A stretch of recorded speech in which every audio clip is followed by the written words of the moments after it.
né? Não pode deixar de estar à frente da equipe, tentando também ajudar. Nós, como gestores, é diferente da equipe médica, que tem um coordenador, um diarista, a gente só é um só, né? Então, você ali faz escala, você cruza, cabeceia, né? Bate pênalti. Então, você faz escala, tem gestão de pessoas acoplada, né? Você passa o diarismo com os profissionais, né? Então, você precisa estar atenado como é que está o diarismo, como é que está o acompanhamento dos pacientes. Então, você é um ser múltiplo, né? Então, a gente tem uma dificuldade de ter muita estratificação aqui na cidade, a gente vê isso, né? A gente vê os hospitais, cada dia que passa, perdendo cadeiras, né, de profissionais de fisioterapia, né, até no contexto de gestão, como na assistência, e é uma luta que a gente tem que ter no dia a dia. A gente vê grandes hospitais de Salvador nesse contexto, né? E é isso aí, eu acho que, já falei, acho que deu uma apanhada geral. Vou passar a bola agora para o próximo.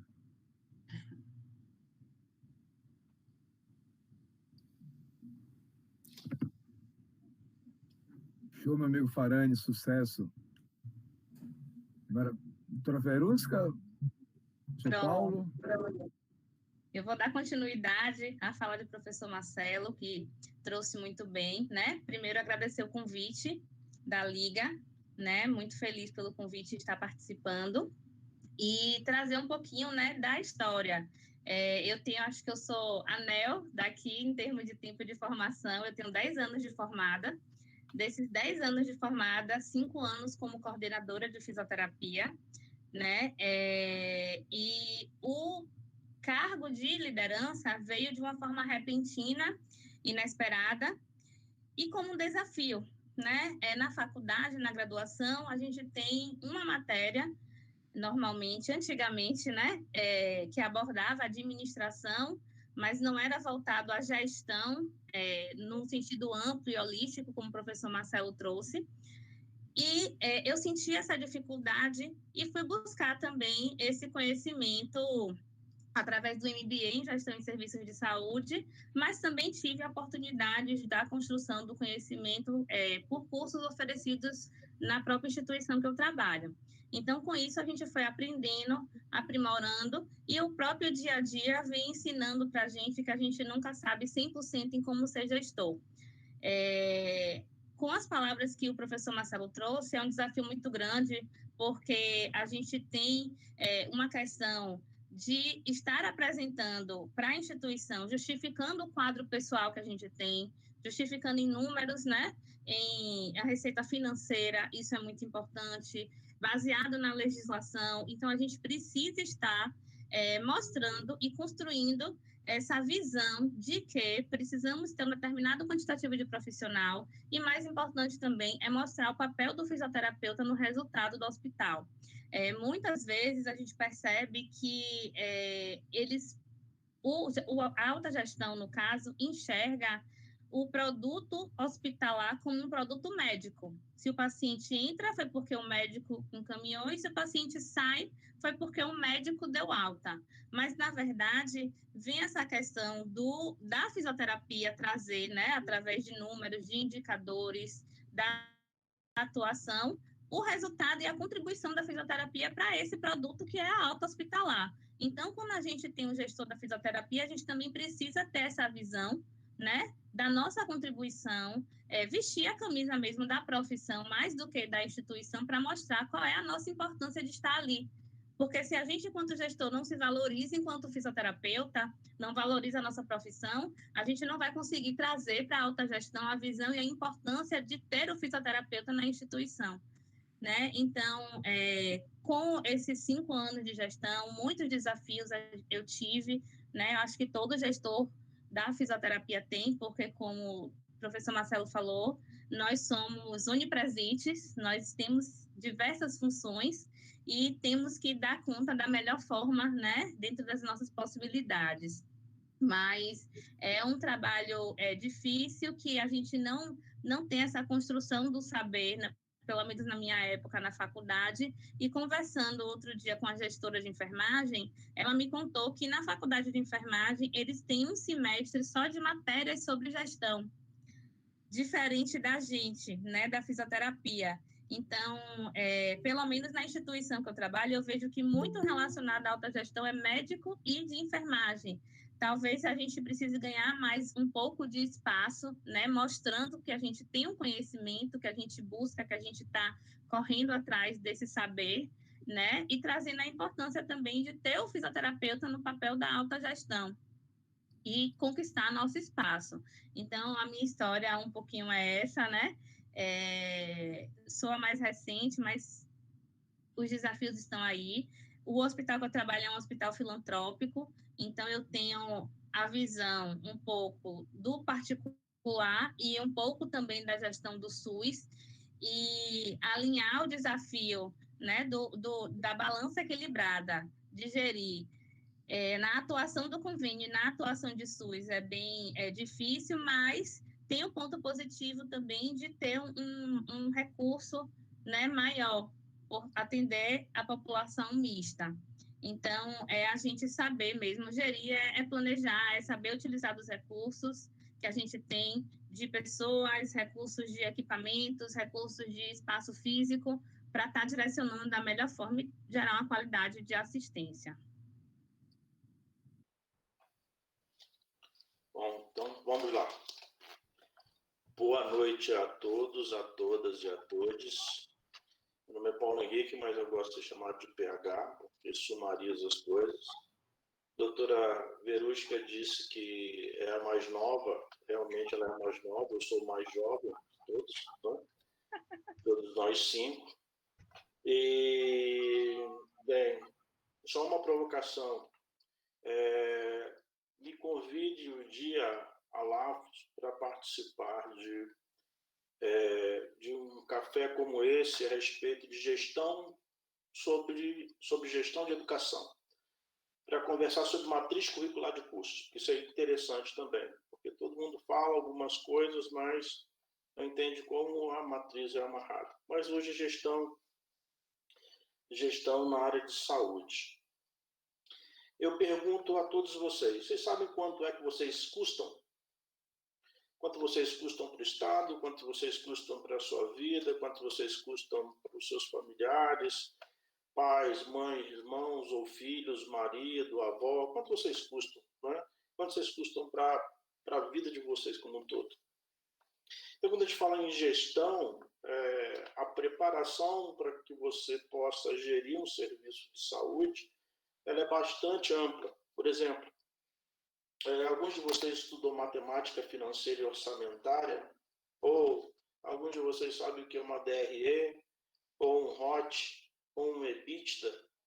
Todas essas questões, alguns de vocês sabem precificar alguma coisa, por exemplo, precificar quanto é que custa o seu tratamento para que você possa cobrar fisioterapêutico. Então, a gestão, ela guarda esse lado, da necessidade de uma formação dentro de uma área na qual você tem que desenvolver habilidades e competências para que você possa direcionar um serviço. Desde as questões mais simples e mais amplas, que são as técnicas, essas são as questões mais simples, que fazem parte da nossa formação direta, até a gestão financeira, orçamentária e administrativa do negócio, que é a parte a qual nós não desenvolvemos habilidades e competências para isso naturalmente no nosso curso de graduação. Então, eu tive que buscar todo esse conhecimento ao longo do tempo, porque eu fiz 2 lados da gestão que é bastante interessante. Um que é a gestão de serviços de saúde, que percorre a minha vida desde o ano de 1988, e a outra é a gestão em educação, que também é uma outra coisa, um outro lado bastante interessante. Então, como habilidades, o gestor e competências, ele já tem de natureza ou não, ou é da natureza dele, ou ele tem que desenvolver ao longo do tempo, a habilidade de se relacionar com outras pessoas, com outros gestores, com líderes e com liderados. Essa é a parte mais difícil também, outra parte difícil que nós não somos preparados, não é? Que é a forma de nós lidarmos com todas as coisas que são novas com relação à gestão. que é controle de estoque, controle de escala, controle de equipamento, com manutenção de equipamento, ou seja, tem todo um lado estrutural que nós temos que aprender, ou nós deveríamos ter aprendido, que nós não aprendemos durante o período de nossa formação. Quando eu falo de formação, eu não falo somente da graduação. A graduação ela representa 2,7% da sua formação profissional ao longo da sua vida inteira. Ou seja, você tem 97,3% para você desenvolver ao resto, ao longo da sua vida, caso você queira chegar aos 100%. Então, a graduação ela compreende muito pouco e a graduação ela não lhe prepara para isso, não é? Ela não lhe prepara para entender que você, ao lidar com o outro, você tem que lidar com respeito, com atenção, no qual você tem que julgar e avaliar tecnicamente, você tem que avaliar a produtividade que guarda relação com a matemática financeira e orçamentária para que você tenha um resultado. Todos nós somos avaliados pelos nossos resultados, não é? Então, o sinônimo de gestão é o resultado. Todos nós somos cobrados. Na nossa vida, nós gerimos a nossa vida de uma maneira, muitas das vezes, empírica, para que nós tenhamos o resultado. Que seja o resultado mínimo financeiro, ou que seja o resultado da felicidade. Mas o resultado, ele acompanha lado a lado ali a gestão. Em serviços de saúde, para gestores em fisioterapia, nós temos um patamar bem alto para saltar, né? Isso tem a ver com a profissão, com os colegas. Geralmente nós ouvimos que o maior inimigo do fisioterapeuta é o fisioterapeuta, não é? Isso é algo costumais na nossa vida. Nesses 30 e tantos anos eu ouço isso de forma costumais. Mas se o fisioterapeuta é o maior inimigo do fisioterapeuta, para que ter essa profissão? A profissão está destruída, arrasada. Então, nosso senso de corporativismo, de união, de defesa profissional, ele é muito baixo. Então, na gestão do serviço de saúde, nós temos um problema que faz parte, que está dentro da precificação, que é o quanto eu vou cobrar, como eu vou cobrar, de que forma eu vou cobrar, de que forma eu vou me organizar para que eu tenha força. E aí eu tenho um colega que tem um serviço que cobra X, outro que cobra menos X, outro que cobra menos X e outro que praticamente faz de graça. Então, nosso senso de corporativismo está errado. Então, o maior inimigo do fisioterapeuta não pode ser o fisioterapeuta. O maior amigo do fisioterapeuta tem que ser o fisioterapeuta, que deve se debruçar, que deve se organizar para que fortaleça os serviços de saúde. Não só dentro da atividade pública, que há uma organização, mesmo que ainda seja falha por conta também de resultados, mas é bastante interessante, mas principalmente na nossa gestão privada. Nós temos grandes hospitais, por exemplo, na cidade.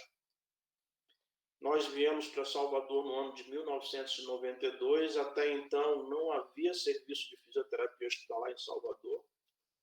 O que existia eram serviços de fisioterapia, não existia serviço de fisioterapia, e sim fisioterapeutas que prestavam serviço nas UTIs e nos hospitais, principalmente no Hospital Português da Bahia, no Hospital Espanhol e no Hospital Aliança, que ainda ia começar naquele ano, iria começar. E nós trouxemos o racional de se ter serviços de fisioterapia nos hospitais e fisioterapia 24 horas. Então, nós começamos a implantar este racional no ano de 1992. E eu tenho bastante orgulho de dizer isso, porque uma parte desse sucesso da fisioterapia, ele tem a ver não comigo, mas com os senhores que tocam esses serviços de saúde hoje. Mas lá no início, lá quando nós começamos, antes disso, no ano de 1990, 89, 90, eu tive que fazer um curso para aprender contabilidade financeira, por exemplo. Eu tive que desenvolver uma habilidade que é de lidar com pessoas. Então, eu fui fazer um outro curso para que eu pudesse lidar com pessoas. Então, ao longo dos anos, eu fui me preparando para um mercado cada vez mais competitivo e cada vez mais voltado para o resultado, um resultado econômico-financeiro que cada vez mais distancia um pouco o lado humano e pessoal, que é bastante importante, que é o lado que mais me faz sofrer. Nesse instante, nós estamos passando por uma pandemia. Eu não estou em Salvador, eu estou em outro estado da federação, porque aconteceu um problema num hospital Covid e buscaram em Salvador para tentar resolver o problema desse hospital aqui. E, para o meu espanto, para o meu total espanto, eu encontrei um cenário parecido com a nossa cidade de Salvador em 1992. Nós estamos em 2020, né? Encontrei um cenário numa cidade importante do Brasil, idêntico a Salvador de 1992, onde os fisioterapeutas uns degladiam com os outros para estar nos hospitais em períodos fracionados, que não há nenhuma organização, cada um faz o que quer, da forma que quer e de forma bastante especulativa. Então, mesmo que a gente não considere Salvador, e para os colegas que aí estão e para os estudantes que aí estão, a fisioterapia na área hospitalar, na cidade de Salvador, em grande parte do estado da Bahia, ela tem um destaque e ela é muito diferente de outras regiões do país. Isso se deve ao esforço do professor Helena, do professor Bruno Prata, do professor Marcelo Farani, doutora Verusca, que aí está, doutor Telso Jesus Silva, doutora Mônica Lajana, doutor Antônio Carlos Magalhães Duarte, doutor Marcelo Dourado e outros fisioterapeutas mais que se dedicam a fazer a nossa profissão crescer. Então, para permitir que os outros falem, eu paro aqui e a gente vai continuando a trocar as ideias. Muito bom, muito bom, muito bom ouvir aí vocês, né? Muito bom essa fala aí de professor Marcelo Farani, professor PH, professora Verusca, né? E essa recordação é muito importante, né? Da onde a gente veio, né? Eu destaco também, né? Eu sempre gosto de falar a questão do uso do diagnóstico, né? O Hospital Português, né? Que o professor PH trabalhou juntamente com o professor Antônio Duarte, era uma referência nacional, né? As pessoas vinham de fora para cá, para o Hospital Português, numa época que não existia uma certa valorização, né? E o próprio uso do diagnóstico mesmo, né? Acho que foi um local que foi dali que surgiu, de certa forma, uma referência, né? Então, para a gente ir dando seguimento, né? Surgiu a referência da funcionalidade para fisioterapia hospitalar e fisioterapia respiratória. A frase correta é essa. Maravilha, maravilha. E eu só queria fazer uma consideração aqui também, né? Que assim, a gente, enquanto fisioterapeuta, né? Essa questão do resultado, de gerar valor em saúde, né? Logo no início, o foco da gestão era muito uma questão de quantidade, né? A gente queria realmente quantidade, número de atendimento, e isso é uma coisa que aos poucos está melhorando, né? Acredito que aos poucos a gestão ela tem ido para um lado um pouco mais de qualidade, para ver os resultados, né? Tem indicadores para mensurar resultado, mensurar processo, com o professor Marcelo Farani, né? Isso eu acho que é um desafio. Eu acredito que tem um aspecto também, muitos pacientes às vezes recebem assistência fisioterapêutica e nem todos precisam, né? Existe até uma questão de mecanismo, né? Você vê que às vezes quem faz a prescrição da fisioterapia, até por uma questão do convênio, é a classe médica, né? Ela que faz a prescrição, enquanto quem deveria definir se o paciente tem ou não necessidade é o fisioterapeuta. Então, eu já participei de alguns treinamentos no hospital lá no Unimed, em Vitória, e o serviço conquistou isso juntamente com a equipe, com os convênios, e quem faz esse rastreio é a própria equipe de fisioterapia, para definir se precisa ou não e quantos atendimentos, né? Atendimentos. Essa questão também que o Farani falou é muito importante da legislação, né? Que tem que seguir uma legislação e que às vezes nem sempre é a mais certa. Mas eu acredito também que a gente, como fisioterapeuta, precisa melhorar muitos aspectos, né? Então, acredito que a gente precisa de uma escala de nível de complexidade, né? Porque para definir quais são os pacientes que precisam de mais, de menos assistência, essa questão de tempo de atendimento é algo importante também. Então, eu acho que são muitas coisas que a gente precisa né, se desenvolver, né? Eu acho que a gente alcançar cargos altos de gestão é importante, mas a gente também precisa, né, acho que desenvolver todas essas habilidades para mostrar o resultado, né? Porque eu acredito que qual é a essência no meu entendimento, né? A essência é o atendimento de fisioterapia que o paciente precisa para gerar um resultado, né? Então, será que de uma forma geral os atendimentos estão sendo assim, com foco em resultado, com busca, né? Então, é algo muito importante. Eu destaco até aqui uma situação que Farani falou, que eu sempre sinalizo isso. Uma experiência lá, quando eu trabalhava no Aliança, tinha um paciente, ia ser interessante, a professora Verusca, a professora PH, a professora Helena e demais colegas e alunos, né? Tinha um paciente que fazia queixa da fisioterapia. Aí Marcelo Farani foi lá no dia, né? Aí quando foi lá, o paciente disse que o cara vem aqui, fisioterapeuta vem aqui, me coloca em pé, caminha. Mas isso eu consigo fazer sozinho, cara. Aí Farani começou a escutar ele, tal. Ou seja, a ação do fisioterapeuta era apenas essa. Farani começou a checar, ele era fotógrafo, era um paciente que tinha alguma doença, não sei se crônica ou alguma coisa, e toda vez que ele voltava dessa hospitalização, ele tinha dificuldade para exercer o trabalho dele, de fazer de carregar a máquina, se manter numa certa posição com os membros superiores, e aí Farani estruturou um plano para isso. Ou seja, eu estou dando um exemplo de como muitas vezes a assistência fisioterapêutica ela não é focada num objetivo claro, né? Isso é algo delicado, né? Então, quando foi mudado o plano, o paciente se sentiu completamente contemplado, né? Então, ou seja, a visão da funcionalidade, o papel do fisioterapeuta, né? Então, isso é algo importante também, né? Porque a gente veio de uma cultura biomédica, onde todo mundo valoriza a doença, e a gente sabe que o paciente ele é muito maior do que a doença, né? Então, só uma consideração que eu queria falar, né? Que eu acredito que a gente tem que se deslocar da quantidade para a qualidade. Acredito, né? Talvez não são todos os pacientes que precisam de atendimento de fisioterapia de manhã e de tarde, até mesmo na UTI. Eu sei que é a legislação, mas eu acredito que a gente tem que evoluir. Por exemplo, se a gente parar para ver pacientes cirúrgicos que têm um bom atendimento de manhã, um bom atendimento à tarde, será que precisa do atendimento à noite? Então, são coisas para se refletir, né? E aí, queria fazer uma pergunta aqui para vocês, né? Para a gente ir seguindo aqui, né? Quais são os maiores desafios que vocês acham, né, para o gestor em fisioterapia no ambiente hospitalar nesse momento, né, no momento atual, né, da onde vocês já falaram muito da história, da onde a gente veio, né, e atualmente quais vocês acham que são os principais desafios, né, no momento atual?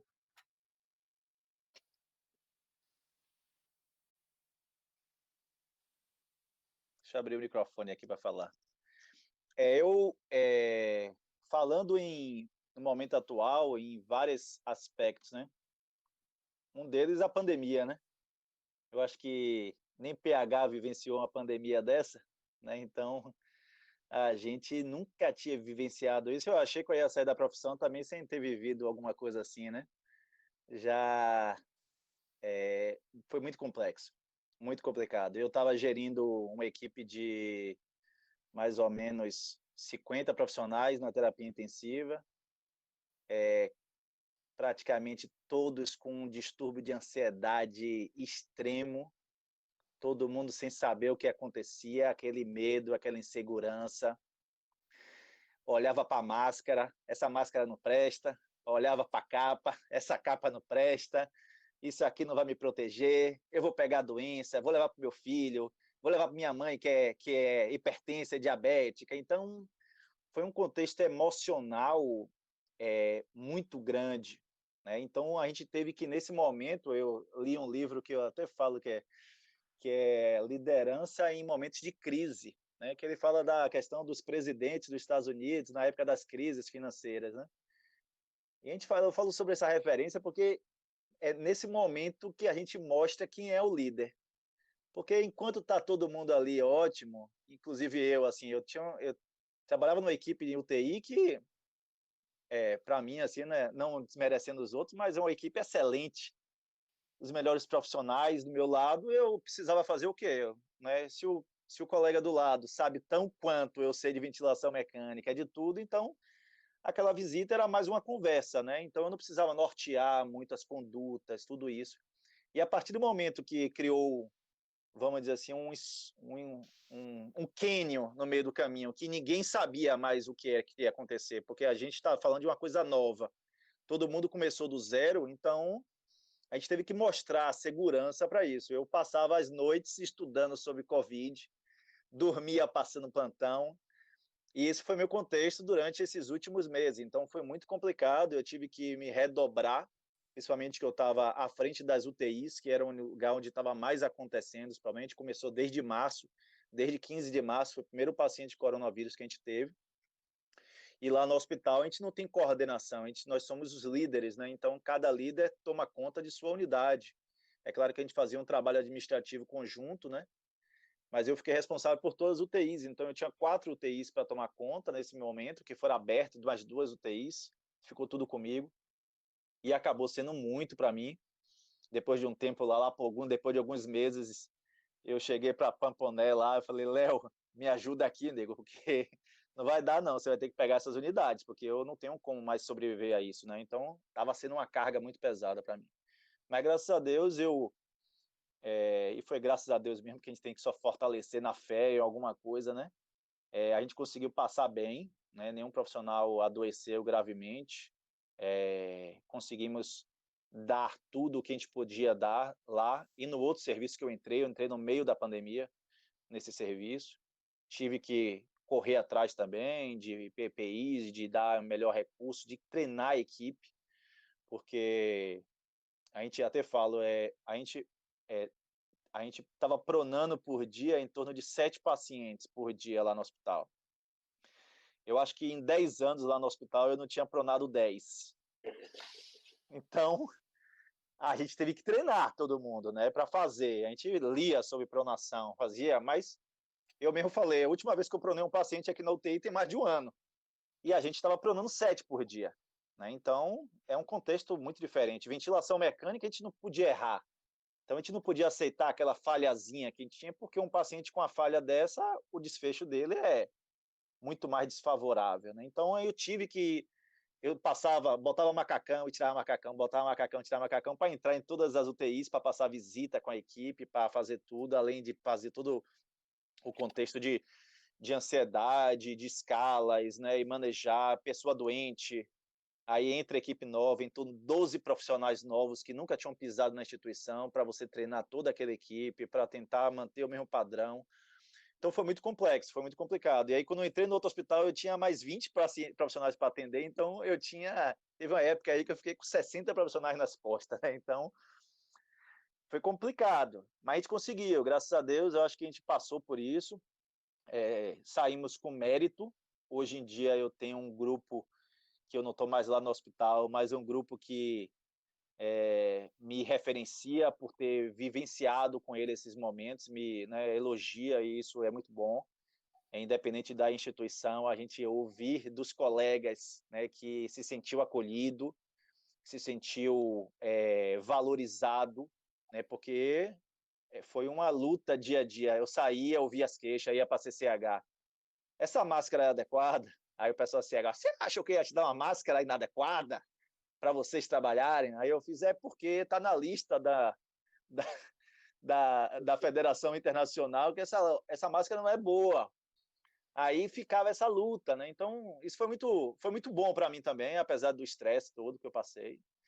Eu acho que eu me fortaleci nessa época, além de fortalecer conhecimento, né? Eu me fortaleci como pessoa, em ouvir mais as pessoas. Eu olhava para os olhos dos profissionais, eu ficava assustado com o tamanho do olho, né? Todo mundo assustado.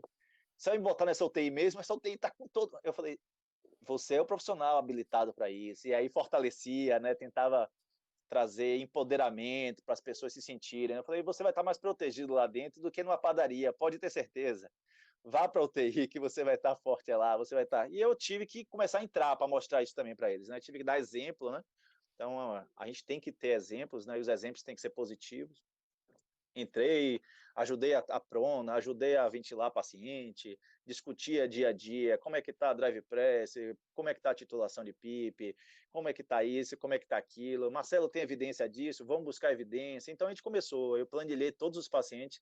Quando eu saí do hospital, eu tinha 117 pacientes planilhados, né, em ventilação mecânica, com todos os dados de ventilação mecânica, para a gente ter evidência para dizer para eles, os pacientes que sobreviveram usaram PIP assim, os pacientes que sobreviveram, a gente fez isso, fez assim. Então, isso foi muito bom, isso foi muito legal, foi um momento diferente. Eu não vivia isso antes, né, na minha liderança, e eu acho que só fortaleceu. Eu saí dessa pandemia mais forte, além do projeto que eu participei no Ministério da Saúde, que PH está falando aí dessa realidade aí. Eu fui para o interior de Minas Gerais e eu fiquei assustado, né? Eu fiquei assustado. Eu falei assim, aí tanto que quando eu voltei, aí os profissionais reclamando, eu olhava para eles assim, vocês estão no céu e vocês não entendem, porque é uma situação catastrófica, né, que a gente tem. Eu fui para hospitais que aparecia profissional, você trabalha aqui? Ele, não, eu trabalho há um mês aqui. Eu falei, você fazia o quê? Não, eu trabalhava com RPG. Aí eu fiz, e só tem você como fisioterapeuta? Só tem eu como fisioterapeuta nessa cidade. Então a gente viu, eu vi realidades brutais, né, assim, severas, assim, do contexto da nossa profissão.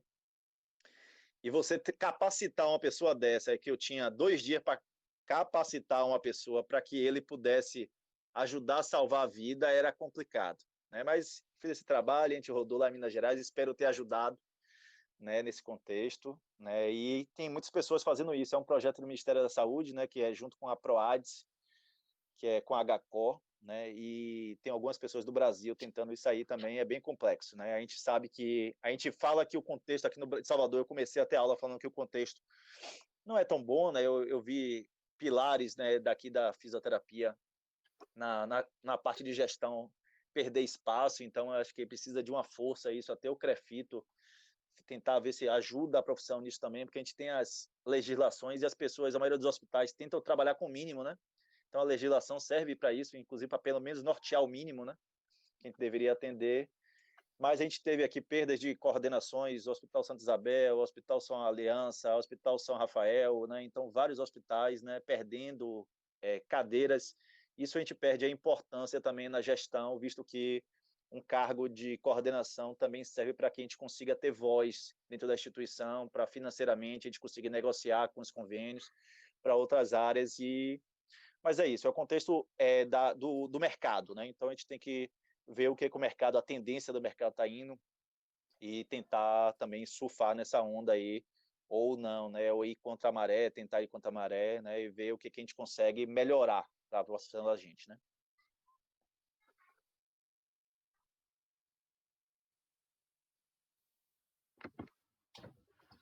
Bem, eu concordo com o doutor Farani, tem muitos pontos, mas eu acho que falta hoje, a última fala do doutor Farani, praticamente.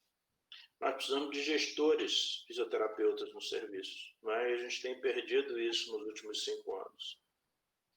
Então, quem vai brigar por nós, né? Quem vai nos nortear nossos serviços do ponto de vista técnico, financeiro, de vários resultados? Então, essas posições a gente tem perdido de forma dramática aqui em Salvador, aí em Salvador, no caso, né? E o modelo atual de gestão de saúde que está sendo adotado, ele foi padronizado por uma empresa de São Paulo e ele está sendo replicado por outras empresas, né, de saúde. E nesse modelo, ele é um modelo bem antigo, ele é do início da década de 80, que tudo está centrado, exatamente tudo está centrado na figura de um médico gestor, que geralmente ele é o diretor da carteira, ele não é o diretor do hospital, ele é o diretor da carteira, né? Ele é o cara que cobra o resultado dos outros diretores que estão acima dos diretores dos hospitais. Então, esse modelo é um modelo muito difícil, mas lá no início do Covid, aproveitando a pecha do Covid que o doutor Marcelo também disse, eu fui perguntado, não sei se foi aqui na Liga Acadêmica ou se foi numa Liga Acadêmica da UFBA ou outra, me perguntaram uma coisa parecida com: você acha que o fisioterapeuta, como ele vai sair desse Covid? Ele vai sair bem? Porque só se fala em fisioterapia, etc. e tal. Eu falei, olha, nós já tivemos outras ondas e nós não soubemos surfar. Eu tenho quase certeza que essa nós não saberemos surfar. Por quê?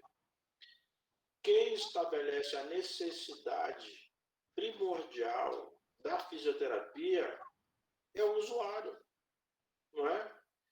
Então, quem faz a pressão pelo serviço é o usuário. E nós conseguimos sair desse Covid sem o usuário entender a importância da fisioterapia.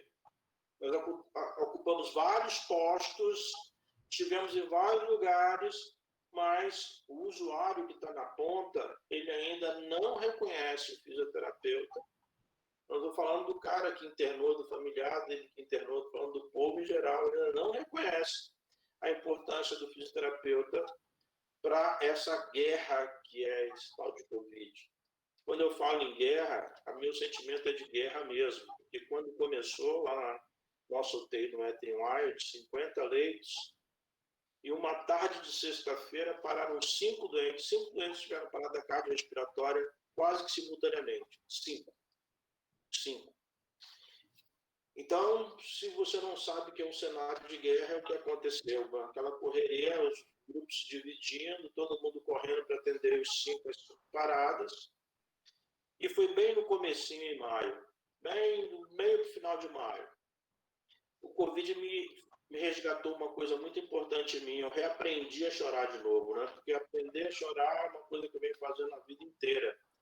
Então, o sentimento de você derramar lágrima e ficar pensando no processo, pensando em tudo, é uma coisa que demora tempo para a gente aprender. Então, o Covid ele fez com que eu reaprendesse mais uma vez a fazer isso, a repensar esse processo todo. Porque eu tenho 57 anos, sou hipertenso, estou no grupo de risco e estou de cara com o Covid, abraçado com ele, dormindo com ele desde maio.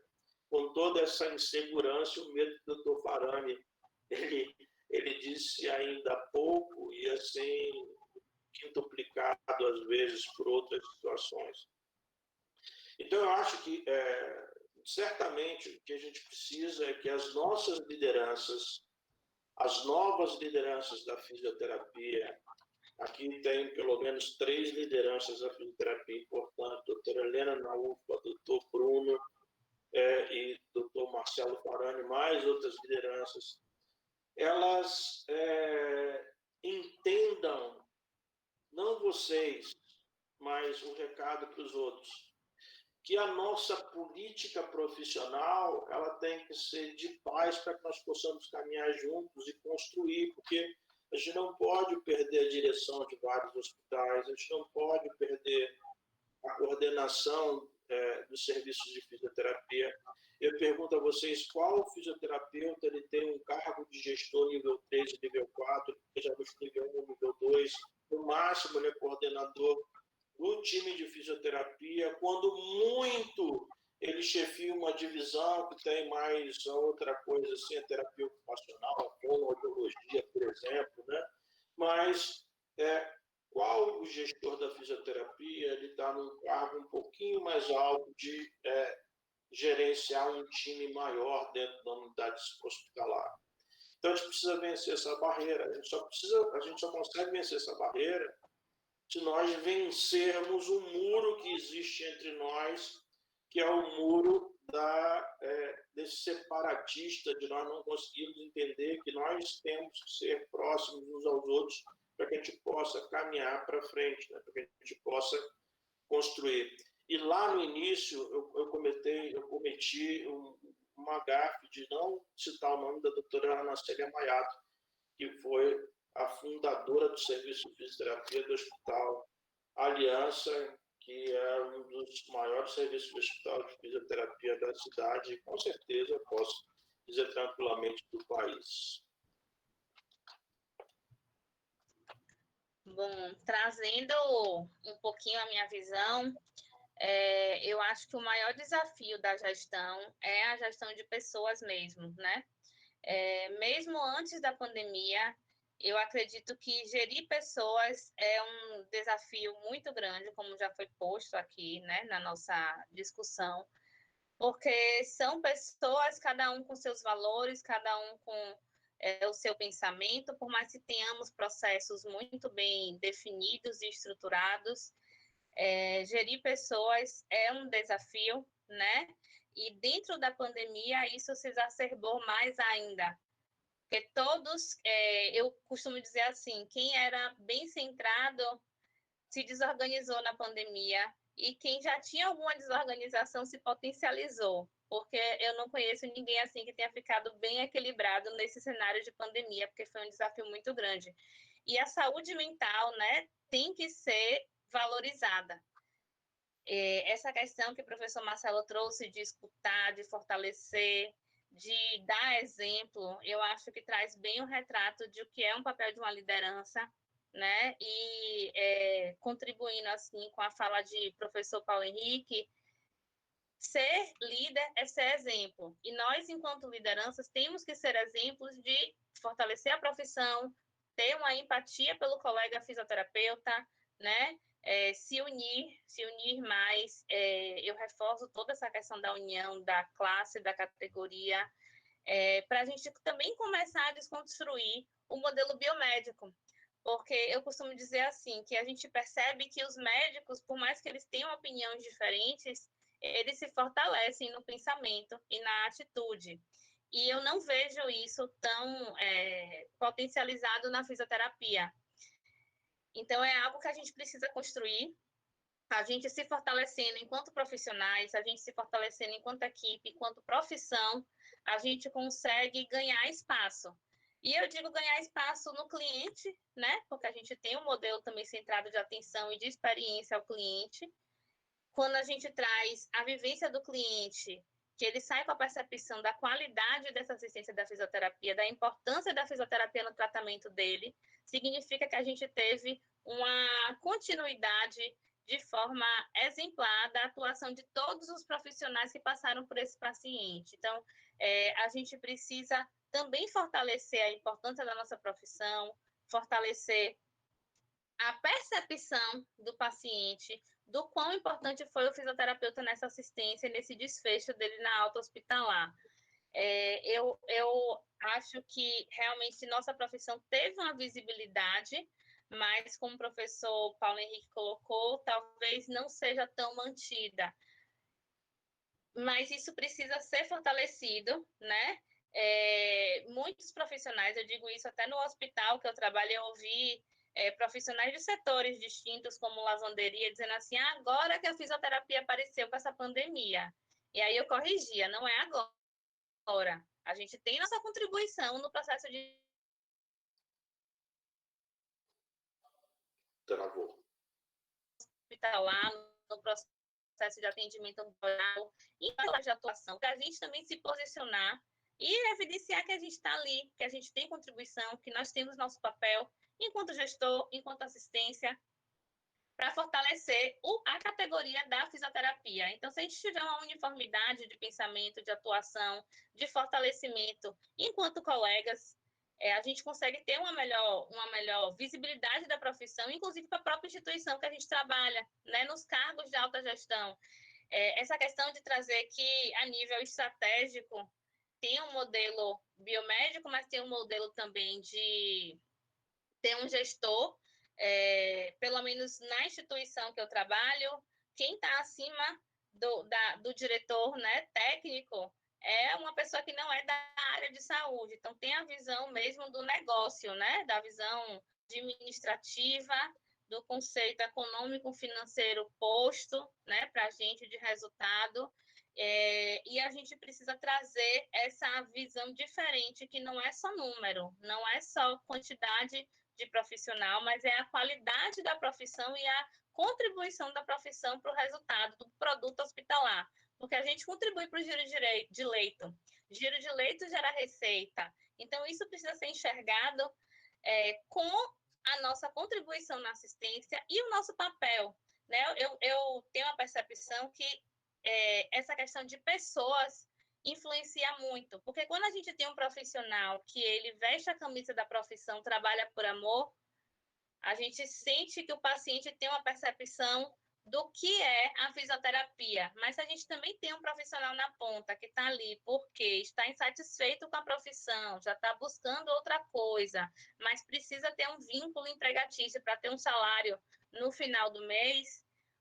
A entrega desse profissional não vai ser tanto quanto um profissional que tem amor à profissão, né? Então, a gente precisa, de fato, evidenciar isso para os nossos clientes, porque já que a experiência hoje está voltada à experiência do cliente, se o cliente traz muitos elogios, se o cliente traz esse fortalecimento da fisioterapia, a alta gestão, de alguma forma, vai estar enxergando e vai estar mudando esse conceito, que não vai ser algo a curto nem a médio, eu acho que é algo a longo prazo, mas precisamos continuar lutando.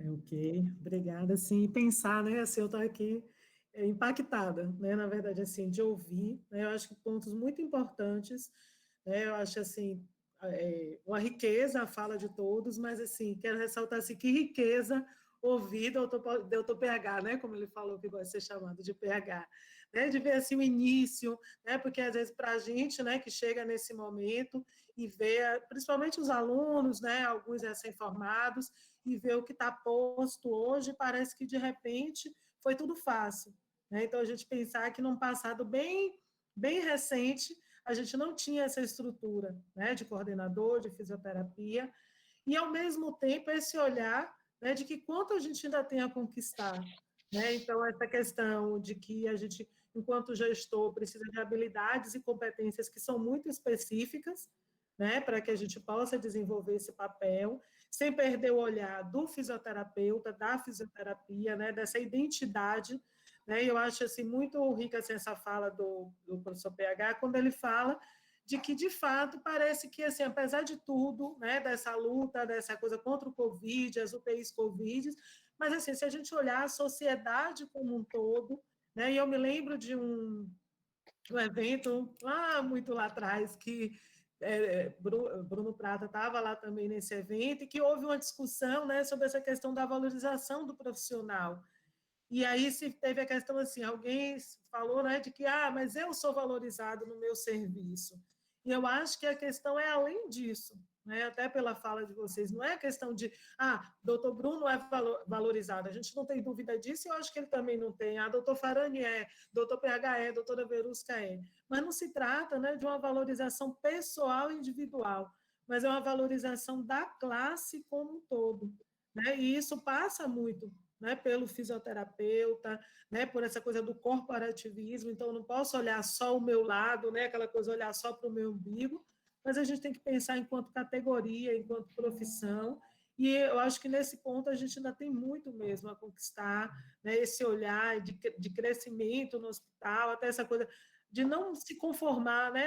É assim na nossa área, somos poucos gestores, e pensar até que ponto, enquanto fisioterapeuta, nós não temos responsabilidade disso. Porque às vezes também eu estou só porque eu não quero dividir, né? Porque às vezes a ideia de que dividir é perder espaço. E talvez em muitos momentos a gente tenha tido esse olhar, e talvez hoje não seja nem a gente tem uma visão diferente de que precisa de mais gestores fisioterapeutas, mas talvez, num passado recente, a gente não trabalhou enquanto classe, enquanto categoria, para que tivéssemos, né, mais gestores. E aí, seguindo, né, acho que já esse finalzinho da fala da doutora Verusca, né, dessa questão da qualidade, na verdade, nas diversas falas, né, apareceram essa questão da qualidade. A gente queria ouvir um pouco assim, da experiência de vocês, em relação aos indicadores, né? Quais seriam os principais indicadores, né? A Verusca falou aí, a gente já está ali no giro do leito, mas assim, quais seriam os principais indicadores de qualidade, né, para assistência fisioterapêutica no âmbito hospitalar? E eu acho que nessa linha mesmo a gente já podia pensar, logo no início o Bruno falou uma questão assim, sobre o número de atendimentos, então é algo padrão, todo mundo vai ser atendido de manhã, de tarde, de noite, né? Então, como dimensionar isso? Né? O número de profissionais, o tempo de atendimento. Queria ouvir um pouquinho da experiência de vocês em relação a isso. Só uma coisinha rapidinha também. Eu coloquei até aqui, né, pessoal? Eu vi uma colega, a Leilane, ela repostou de outro profissional, Thiago Freire, a lista de habilidades necessárias, né, assim, para as organizações. Aí eu botei até aqui no chat, depois olhem, bem interessante, falando sobre essas questões de liderança, né, que é algo bem complexo, né? E aí eu só reforço uma coisa muito importante, né, quando a gente fala assim, o fisioterapeuta não é valorizado. Então, eu tenho uma coisa que eu acredito muito, que é essa questão assim do diagnóstico, né? A gente vive uma sociedade de modelo biomédico que se valoriza a doença. Só que o indivíduo ele é muito mais do que a doença, né? Então ele tem diagnósticos fisioterapêuticos que são importantes. E se a gente parar para pensar, não existe um alinhamento, né? Se a gente pegar aqui 5 hospitais bons, pegar um Einstein, o Ciro, né? Provavelmente não existe uma padronização.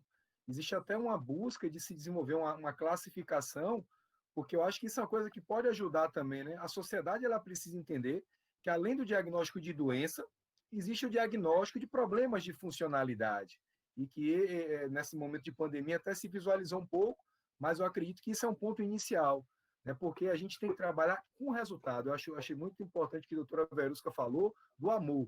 É muito importante o amor, mas a gente precisa de resultado, né, pessoal? Ou seja, então a gente tem que ter métricas, medidas mais adequadas, e a gente sabe que a gente está numa evolução científica nova.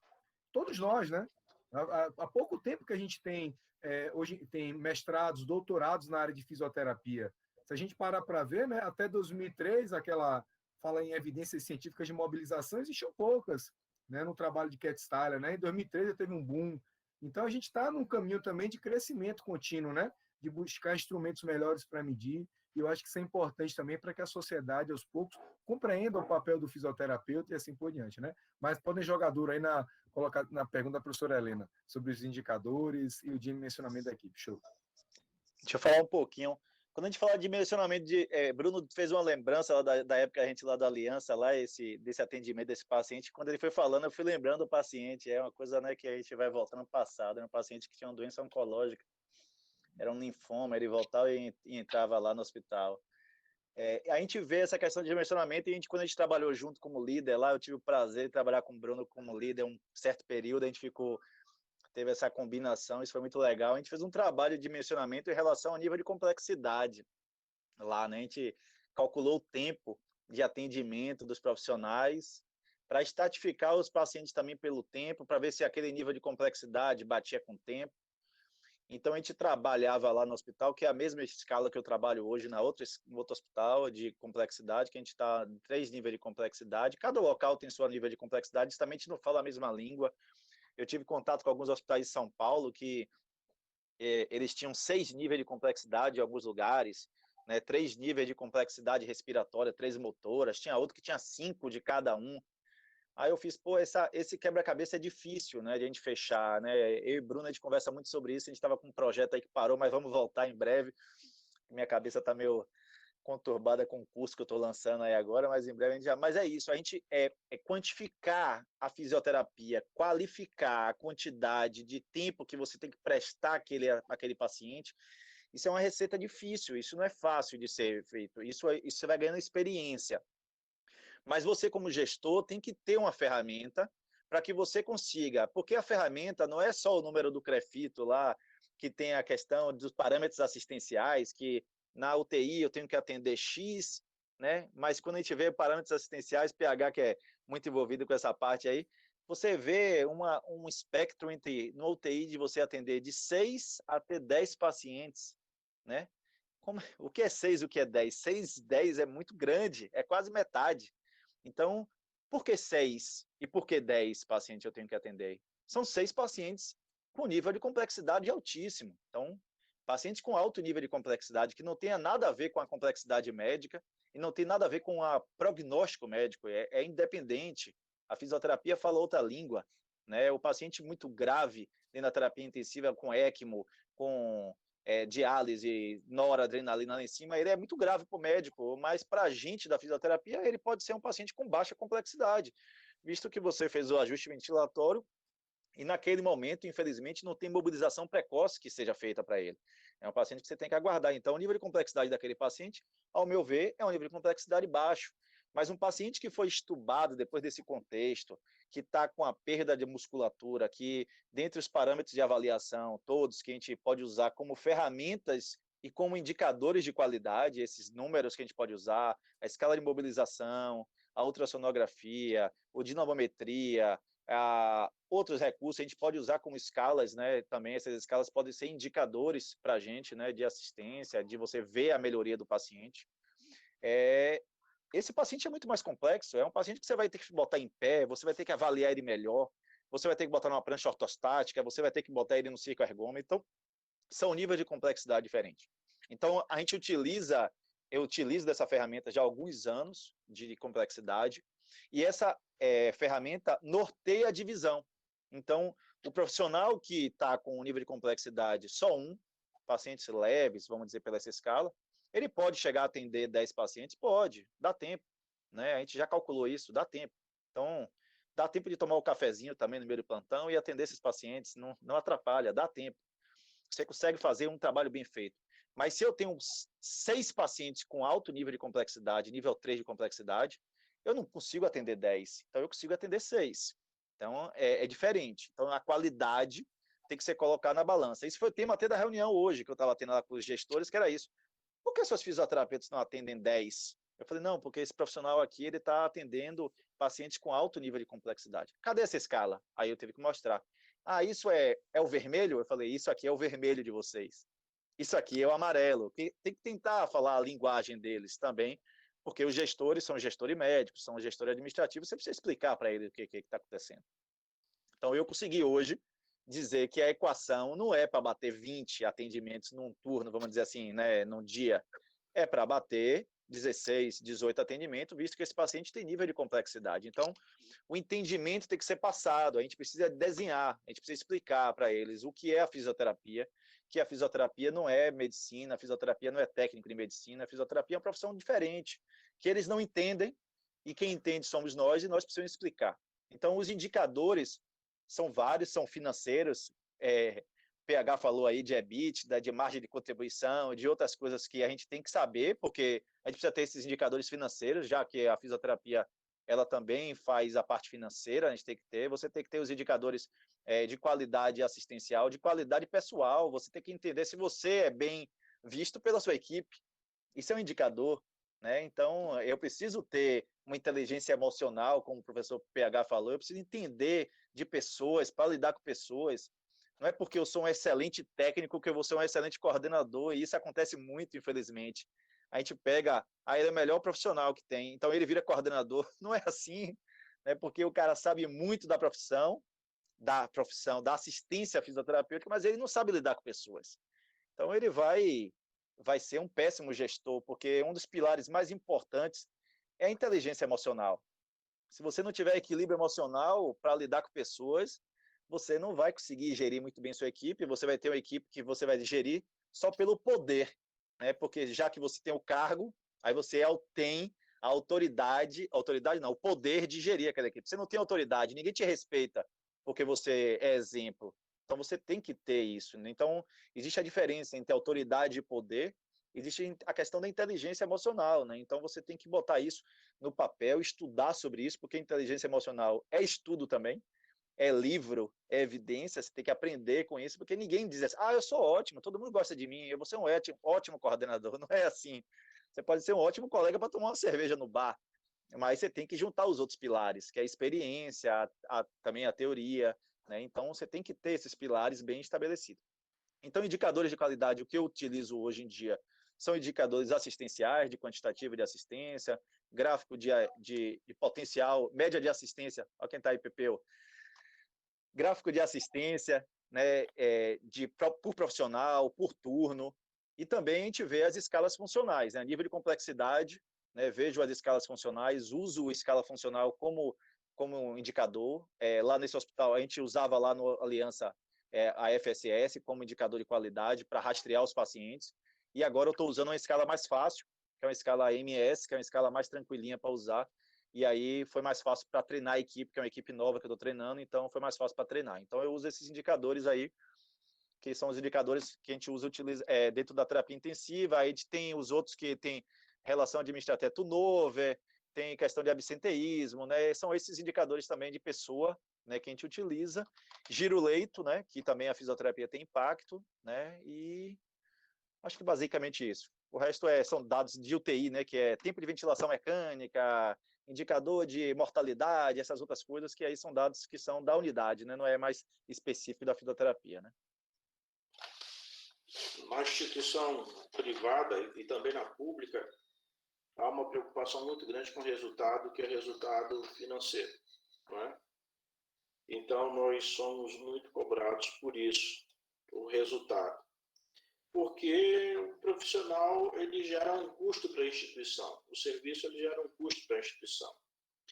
E a instituição de saúde, ela tem que, no mínimo, cumprir o que a legislação estabelece para que o serviço possa funcionar. Então, geralmente, dentro desse pacote, existe a precificação daquilo que o fisioterapeuta, como procedimento, ele executa. E aí, quando nós vamos tratar especificamente desse assunto, isso já vira uma confusão danada.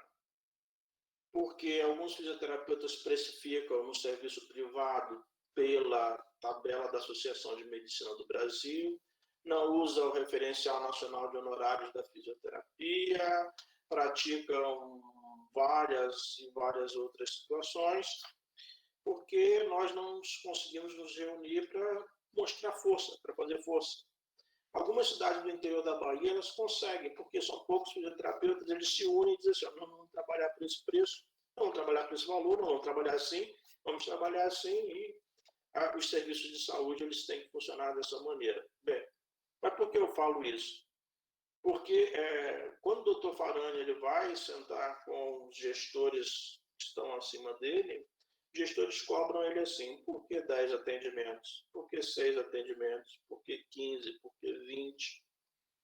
Então, nós temos que nos valer da ciência e da legislação para comprovar aquilo que nos é possível fazer, não é? Ou seja, eu não tenho como estabelecer uma razão do número de vezes que eu atendo o paciente se eu não consigo mensurar o tempo da resposta funcional daquela terapêutica que eu executei naquele paciente. Então, se eu consigo estabelecer o tempo da resposta no qual eu consegui modificar aquela função que é primordial, eu consigo estabelecer um racional, pelo menos, do número de vezes ou de tempo que eu abordarei aquele paciente. Porém, isso foge totalmente da praxis da fisioterapia para a remuneração da fisioterapia, que é um capítulo que nós passaríamos aqui uma noite inteira para discutir, não é? Então, a atuação profissional e a remuneração da fisioterapia. Como o gestor vai equacionar esse pacote para que ele torne a ação fisioterapêutica eficiente e eficaz dentro de tudo daquilo que nós conhecemos, num total de pacientes os quais aquele fisioterapeuta no plantão ele tem que atender dentro de um período, etc. e tal, para que atenda a todo esse complexo, né? Para que gere resultado, que é o que mais importa, que é com o paciente, mas que também gere o resultado, que é o resultado financeiro, porque senão o serviço ele não se mantém. Se o serviço não se mantém, se ele é mais caro ou se ele não consegue se pagar, o prejuízo é certo. Uma coisa eu posso dizer para vocês.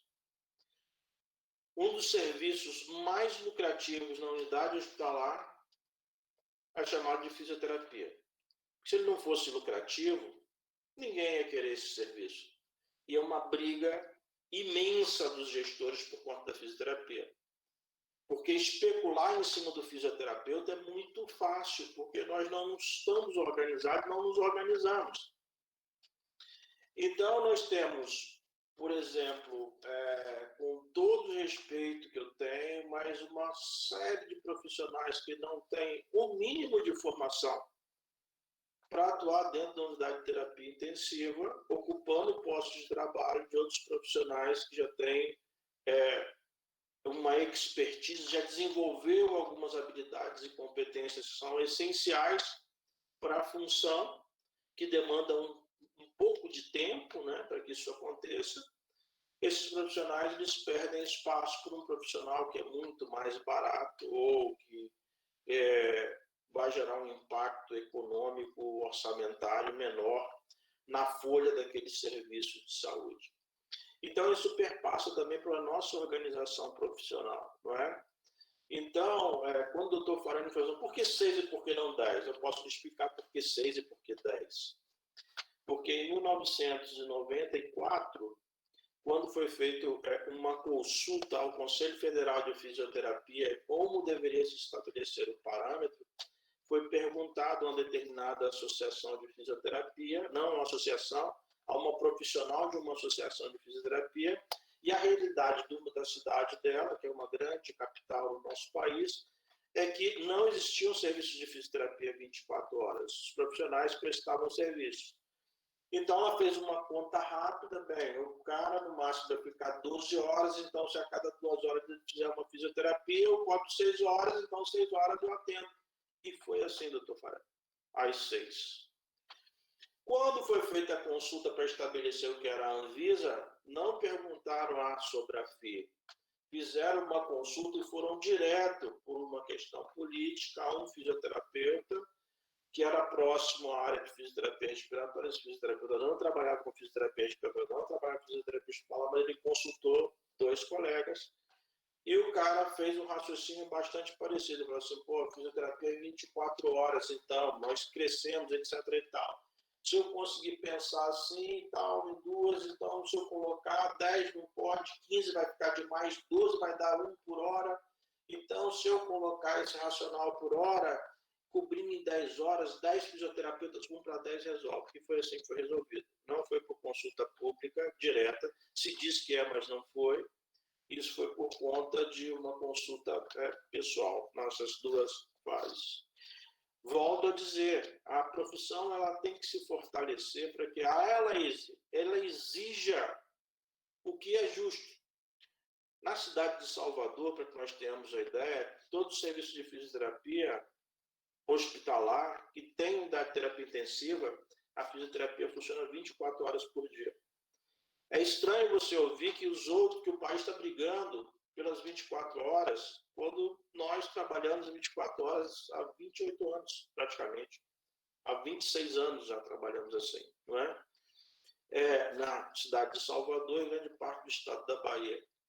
Mas essa é uma briga que ela precisa da profissão, precisa de uma briga política. Nós precisamos nos organizar politicamente. Nós não temos um vereador e, por divergências pessoais, nós não vamos eleger um vereador agora, fisioterapeuta. A gente precisa ter um vereador fisioterapeuta, precisa ter deputado estadual fisioterapeuta, deputado federal fisioterapeuta, senador fisioterapeuta. Nós precisamos de pessoas que briguem por nós do ponto de vista da nossa legislação. Há um tempo atrás fizeram uma pergunta, assim, o que você acha de... Nós estamos querendo tentar passar uma lei para que a carga horária da fisioterapia semanal ela caia de 30 horas para 24 horas. Eu pensei, mas por que 24 horas? Qual é o racional para isso? Você já viu quanto custa? Qual vai ser o impacto no mercado de trabalho? Nós vamos ter quantos empregos nós perderemos por isso e quantos empregos nós vamos gerar assim, não é? O que vai acontecer? Por que 24? Por que não 30? Por que não 20? Por que não 18? Você chegou nessas 24 horas exatamente. Então, nós precisamos de pessoas que pensem politicamente, que ajam politicamente e que freiem. Nós temos projetos de lei da quiropraxia para entrar dentro da fisioterapia. Imagina um Conselho Federal de Fisioterapia, Terapia Ocupacional e Quiropraxia. Nós temos a criação de uma profissão nova, né, de algumas profissões novas para adentrar no mercado. E nós precisamos brigar politicamente, né, ter quem brigue politicamente, principalmente pela remuneração.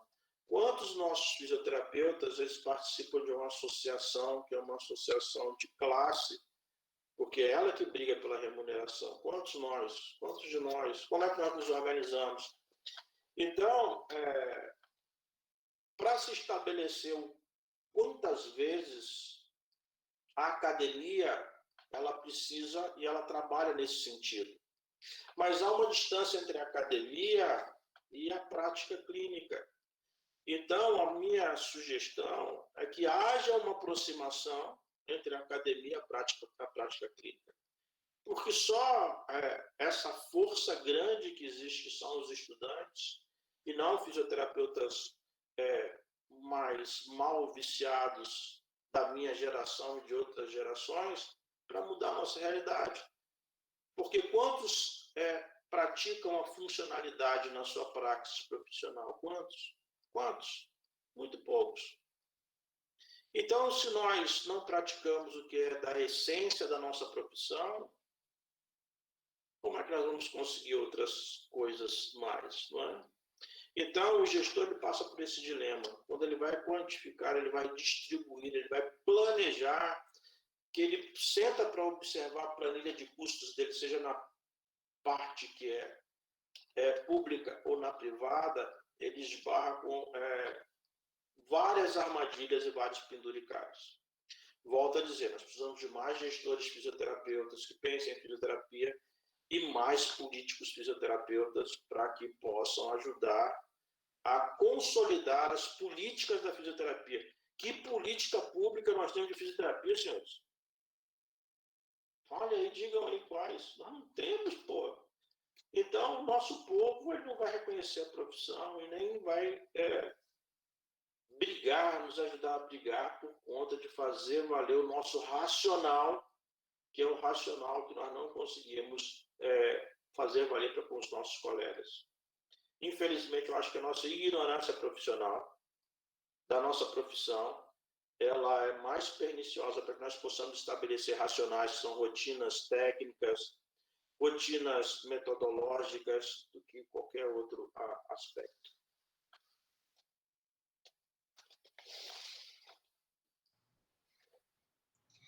Bom, complementando, né, a fala dos dois professores, lá também utilizamos uma escala com nível de complexidade, né, e a partir disso a gente tenta fazer uma distribuição desses atendimentos ao paciente de forma a não sobrecarregar um único profissional com pacientes de maiores complexidades e outro profissional ser beneficiado com pacientes mais, do ponto de vista independentes funcionalmente, né, motor.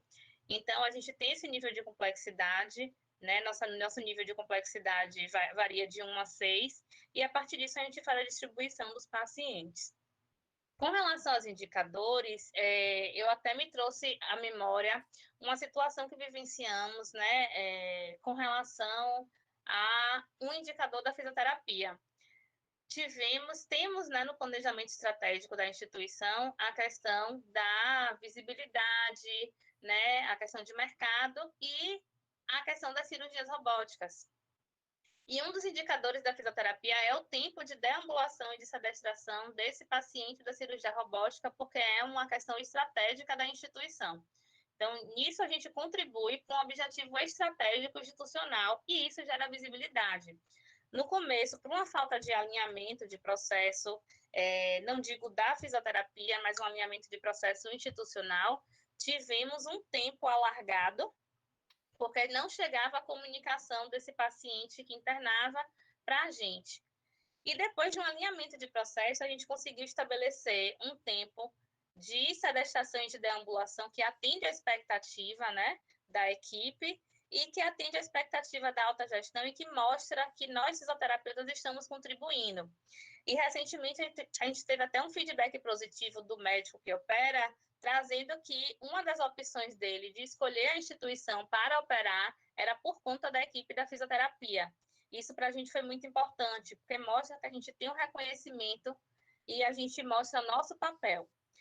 Com relação aos indicadores, o professor Farani trouxe alguns, a gente também usa o tempo de sedestração, tempo de deambulação, a taxa de sedestração, taxa de deambulação, e nas unidades de terapia intensiva ainda temos os indicadores de taxa de efetividade da extubação programada, né? Então, também é um indicador que a gente traz com relação ao processo de desmame, e nossa contribuição, além de motora, respiratória, dentro da unidade de terapia intensiva, uma vez que a gente sabe que aquele paciente que falhar no processo de desmame, né, falhar na extubação dentro das 48 horas, ele tem uma maior mortalidade, ele tem um maior tempo de internamento, ele tem outras complicações.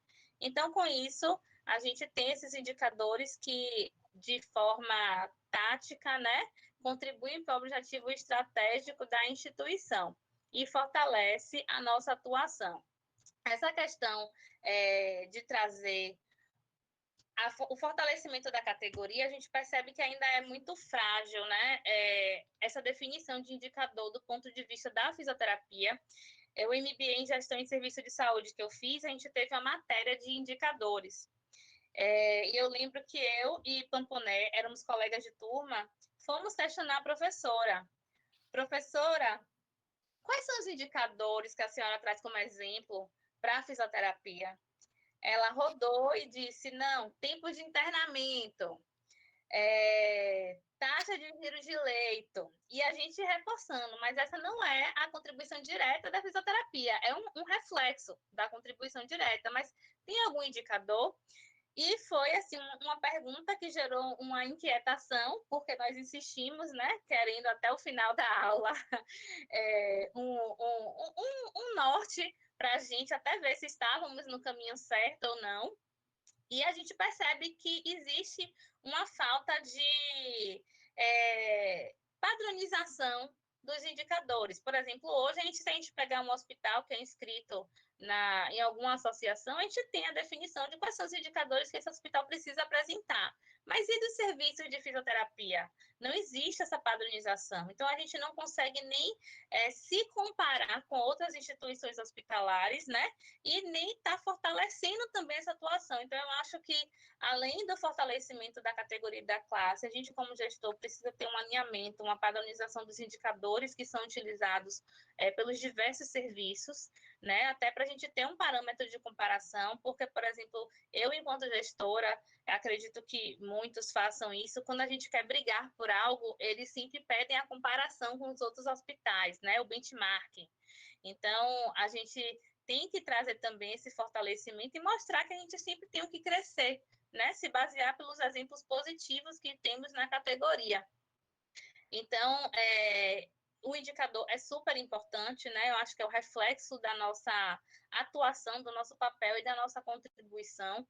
E a gente precisa ser visto e ser valorizado. Muito bom, meninos. Excelente, Verusca, professora Verusca, professor Paulo Henrique, professor Farane, professora Helena, né? Muito bom. E eu destaco uma coisa aqui, né? Vocês falando nessa questão aí, tem uma questão, assim, essa questão da importância política, né? Estava tendo uma discussão agora, porque o que rege a fisioterapia é aquele decreto-lei, né? De 93 alguma coisa, né? O primeiro que teve, né? De 60 e pouco. E aí tem uma proposta para mudar esse código, né? Com toda a descrição e com a proposta de realmente valorizar mais a independência do fisioterapeuta para diagnóstico, só que provavelmente não será submetido, porque se for submetido, né, como não existe uma força política, existe uma grande chance de não ser aprovado e talvez até a gente perder independência que a gente, né, que a gente tem, né? Então isso é muito importante, né? E eu destaco também uma fala aqui que o professor Farane falou, né, a importância de a gente ter essas questões, né, que a gente fugir do tecnicismo, né? Você vê que a definição para ser 6 ou 10 atendimentos foi baseado numa opinião, né, e não numa mensuração, né? E lá no Aliança, o Aliança tem um curso chamado Lean, Gerenciando para o Aprendizado, né? Isso aí que Faranix falou, e você mensura, e eu acredito, uma vez eu até cheguei a sugerir isso para essas questões assim, sobre para associação, para conselho, porque deveria fazer isso, né? Para aí você definir a real necessidade, né? Quanto tempo você precisa, para não ficar essa divergência, senão a gente fica tem muita diferença, né? Entre local, né? Porque às vezes Farane pode dar um atendimento de 20 minutos melhor do que eu em 60 minutos, porque em 60 minutos eu fico conversando, fazendo o que não deveria ser feito, né? Tratando uma fraqueza que não ocorre, ou deixando de tratar uma perda de amplitude que tem, sei lá. Né? Então isso é importante, né? Por isso que é importante que tenha essa comparação. É muito complicado, né? Eu e Faranix, a gente discute muito sempre, né? E com o Léo também, a dificuldade para o gestor, né? Fazer tudo, né? Como foi falado, né? Tem que cruzar, né, Baroni? Cruzar, tem que marcar, tem que fazer tudo, né? Então é difícil para o gestor, né? Então por isso que depende da equipe toda envolvida para poder gerar isso aí, né? Para poder ter indicadores de estrutura, de processo, de resultado, né? Então realmente é um trabalho que depende de todos, né? Do fisioterapeuta assistencial, do gestor e assim por diante, né? Não sei se a gente já deu tempo, meninas, para as perguntas que fizeram. É muito bom essa discussão aí. A gente tem uma boa quantidade de perguntas aqui. Pode iniciar? Pode ficar à vontade. Pronto. Monique, ela perguntou quais formações vocês sugerem para ser um bom gestor. Aí vocês escolhem quem se sente mais à vontade para responder essa pergunta. Eu estava conversando com isso outro dia, né? Um colega meu chegou e fez para mim: Marcelo, você está fazendo um segundo MBA agora em gestão? Você está maluco? Pô, o que você quer com isso? Você quer ser especialista em gestão? É, eu não acho que a formação, isso é minha cabeça e minha experiência, né? Eu não acho que um MBA ou uma pós-graduação traga para você um conhecimento que vai ser o divisor de água para você ser um bom gestor, não. Tem um livro, eu citei já ele aqui, né, sobre inteligência emocional, é um livro baseado num estudo de Harvard, que ele foi feito com vários CEOs, né, que são gestores, coordenadores de várias empresas. E isso gerou esse livro, né? Na verdade, é a tese de um doutorado que gerou um livro, que já tem vários livros sobre inteligência emocional. Um deles é Gestão com Inteligência Emocional, que é fantástico. Desculpe. E tem 3 pilares que são falados como os pilares importantes para um bom gestor. O primeiro deles, e o mais importante, foi o que eu falei, inteligência emocional. Isso aí, às vezes, tem algo de intrínseco, né? Algo que a pessoa tem essa facilidade em gerir pessoas, né? Em gerir conflitos, né? Em resolver problemas e não piorar os problemas, né? Outro dele é a questão técnica, é você ter o conhecimento técnico, é a sua experiência, né? Então, ele é um pilar muito importante também, você ter experiência, porque como é que você vai gerir uma coisa que você não conhece? Se me dessem hoje para eu gerir uma loja de roupa, eu ia falir a loja. Então, eu acho que se for para gerir uma UTI, eu consigo gerir uma UTI, né? Então, eu consigo entender do negócio. E a outra questão que ele fala é do coeficiente de inteligência, né? Então, quão inteligente você né? Quão perspicaz você é para mudar o contexto, porque às vezes você está olhando a onda de um lado e eu estou vendo do outro, então você tem que ter uma visão diferente. Então, esses 3 pilares são muito importantes. Além disso, tem outras formações que são mais importantes até que o MBA ou algum pós-graduação em gestão, que são os cursos, né? Então, esse curso Lean mesmo, o Lean é uma ferramenta de avaliação, é um ótimo curso para ser feito, o Lean Six Sigma, né? Tem cursos, né, de aprimoramento de gestão, de indicadores. A pós-graduação foi a mesma que eu fiz de Verusca, até hoje eu estou procurando esse indicador. Na verdade, eu já consegui encontrar, graças a Deus, mas foi através de outras ferramentas. Então, não foi lá, a professora não tinha um entendimento, a professora que dava essa matéria de indicadores, ela sabia de indicadores médicos, indicadores financeiros médicos, né? Mas não indicadores assistenciais. E a gente tem um conflito que nossa profissão, mesmo sendo uma profissão independente, nós precisamos de outras profissões, né? Vamos dizer assim, uma escala funcional, como indicador de qualidade, eu dependo da nutrição, eu dependo da medicação do médico para ver se minha intervenção está sendo a nível hospitalar, a nível de terapia intensiva. Um indicador de se os pacientes que estão em ventilação mecânica estão com drive pressure adequado, eu preciso de uma sedação adequada, né? Então, um drive pressure adequado não é só a questão ventilatória, tem a ver com a intervenção muscular do paciente também, né? Então, se ele tiver ali inadequado na sedação, vai ter interferência.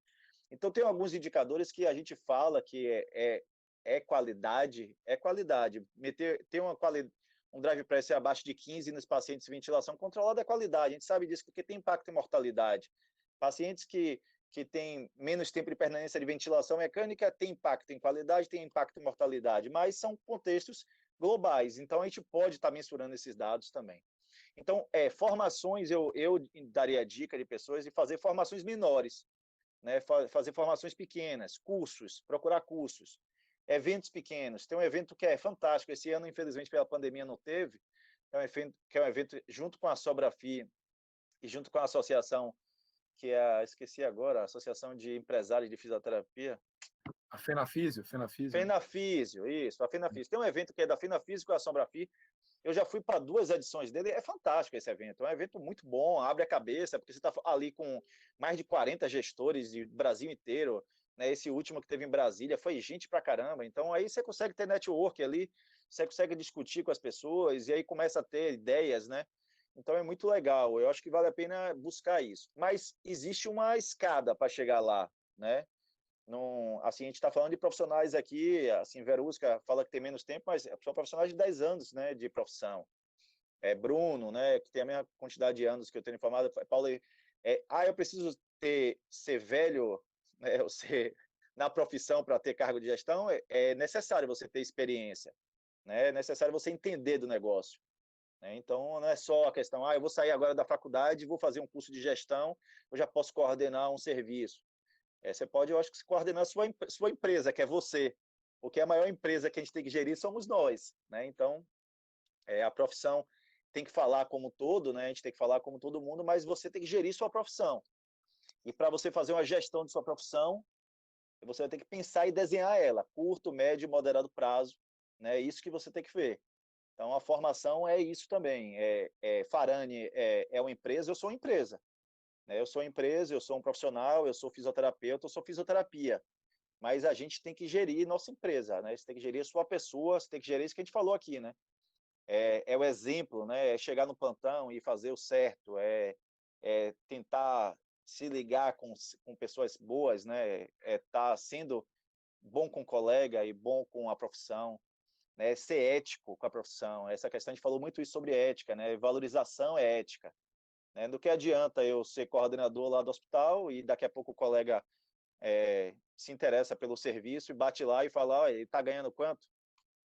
Eu ganho R$1.000 a menos aí, eu vou coordenar ele, vai ser igual, né? Então, para o gestor, às vezes ele vê só o dinheiro, né? Então, é melhor mesmo tirar esse cara, o outro é R$1.000 a menos. Então isso tem a ver com a ética, e isso você destrói a profissão. Eu fiz até outro dia um texto de Mário Sérgio Cortella, que era sobre isso. Ele falava sobre isso, ele falava sobre a ética que você destrói a sua profissão, em todas as profissões, né? Você ser um ser não ético, né? Então, a gente existe isso, infelizmente, na categoria, a gente tem que lutar contra isso, a gente tem que não valorizar isso. Eu não valorizo esses profissionais, eles não são exemplo para mim, eu nunca vou citar nome de profissionais assim, porque não são exemplos. Isso, eles não são exemplo para a nossa profissão, ele está destruindo a profissão da gente, vai ser ali o sanguessuga da profissão, vai sair e vai deixar aí a destruição, né? Então, eu acho que a gente tem que construir uma profissão melhor, sendo o melhor gestor, sendo o melhor profissional também. É isso que a gente tem que construir. Mais alguém vai comentar sobre essa pergunta? Ou eu posso ir para a próxima?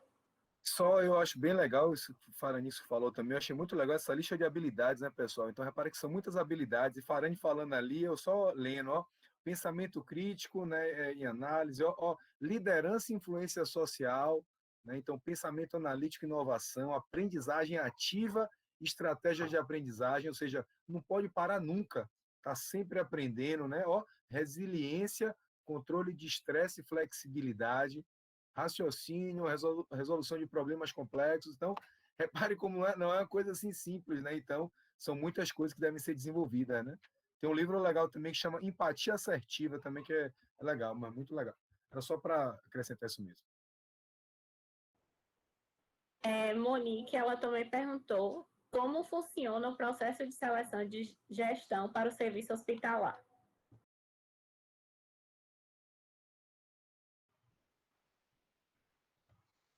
Bom, no caso, eu vou trazer o meu exemplo da minha realidade, né?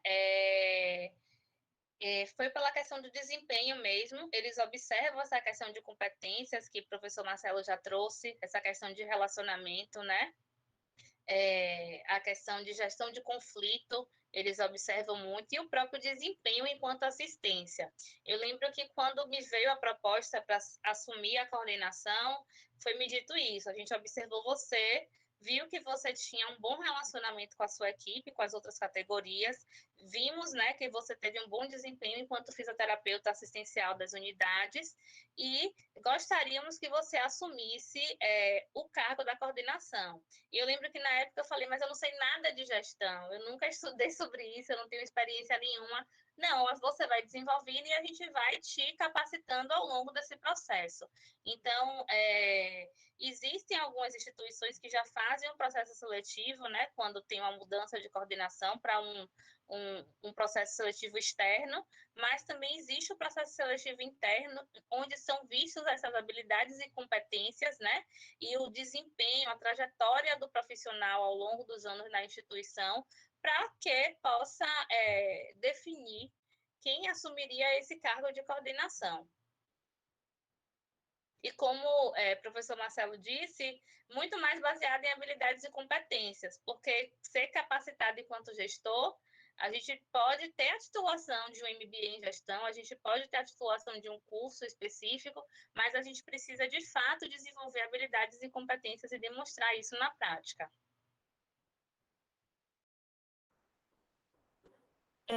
Qual a carga horária de um gestor?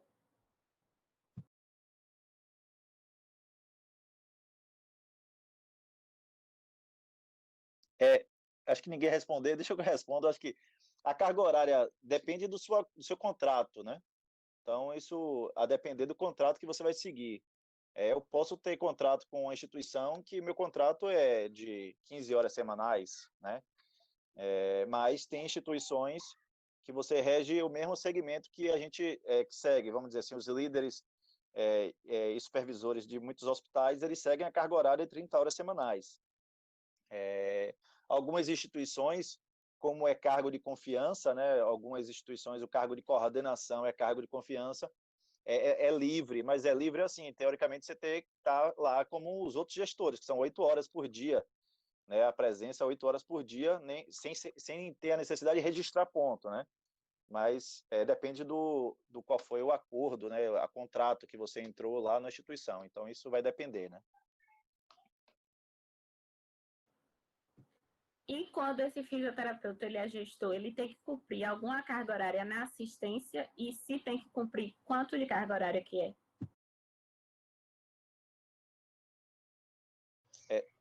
Normalmente, o fisioterapeuta tem muitas atribuições, como a gente já falou, como gestor. A gente não está na assistência.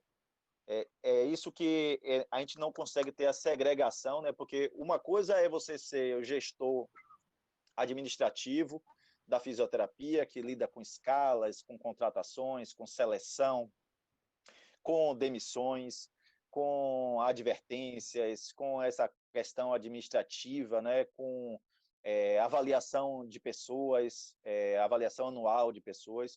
Isso é uma parte da gestão. Tem alguns locais, alguns hospitais, que o gestor ele é exclusivo para essas funções. Ele tem que ver a questão da taxa de estorno, né, fugiu o nome da palavra agora, e a taxa financeira, os vetores financeiros da instituição, e tem outros que ele faz tudo isso, e além disso ele é o técnico, ele é o diarista, né, que ele é o diarista das unidades de terapia intensiva. Então, normalmente, aqui na cidade, a maioria dos padrões, eles são unificados, né? Então, ele não tem tempo durante as 6 horas de atuação, para estar, além disso, fazendo ainda assistência, né? Então, não é um cargo assistencial, mas isso também é que eu falo, isso depende da negociação. Pode ser que alguma instituição negocie assim, ó, você, além disso, vai atender X número de pacientes, né? Então, cabe à pessoa, à instituição e à pessoa que vai aceitar o acordo também participar da assistência, né? Só uma coisinha interessante também, gente, para acrescentar isso aí, né? Existem ferramentas também, né? Eu tive a oportunidade de trabalhar também numa clínica de transição, e lá tinha uma ferramenta chamada Pulses. É muito interessante, ela avalia os gestores. Então, todos os profissionais, todos os seus liderados, eles preenchem dados sobre relação interpessoal, liderança, engajamento, e dentro disso ele vai lhe dar uma avaliação, né? Porque realmente não então são coisas também que as instituições assim elas estão buscando, né? Fazer com que, como Verusca comentou, essa questão assim de ter líderes que podem influenciar a sua equipe, né? Esse é o objetivo do líder, né? O líder de alguma forma influenciar as pessoas que estão, né? Junto com ele naquela missão, né? Poder realizar as atividades propostas. Então, só para hoje em dia tem ferramenta para tudo, né, pessoal? Por isso que tem que estar se atualizando e buscando, né? E com certeza no futuro vão ter mais ferramentas para ajudar na gestão e assim por diante. Só isso.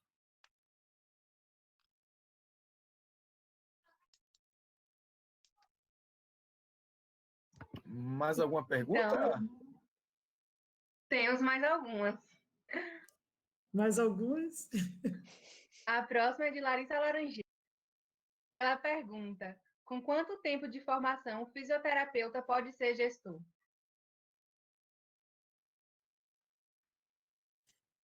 Na verdade, eu acho que essa, o doutor Farani, na fala dele, já trouxe, já contemplou, vocês não acham, não? Não sei que alguém queira acrescentar alguma coisa, mas eu achei assim perfeita. Sim. Concordo também. Então, podemos ir para a próxima?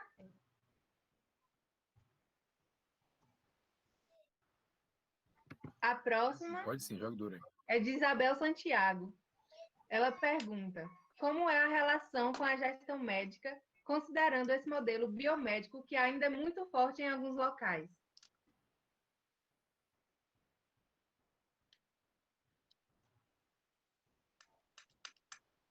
Bom, é uma relação de coexistência, né?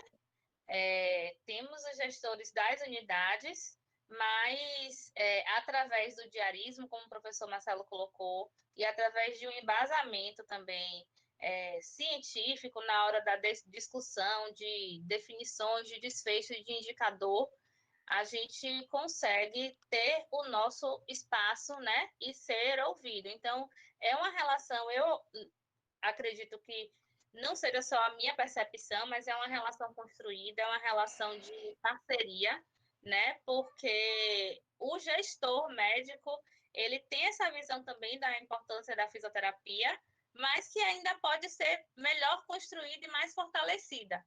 Mas é uma boa relação e precisa coexistir tanto com o gestor médico quanto com o gestor de enfermagem, porque todos vão contribuir no desfecho da unidade.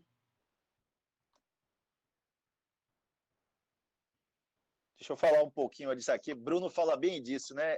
Acho que tudo depende da sua postura, né? Então, eu acho que quando a gente fala de multidisciplinaridade, a gente fala de todo mundo ter o mesmo peso na balança, né?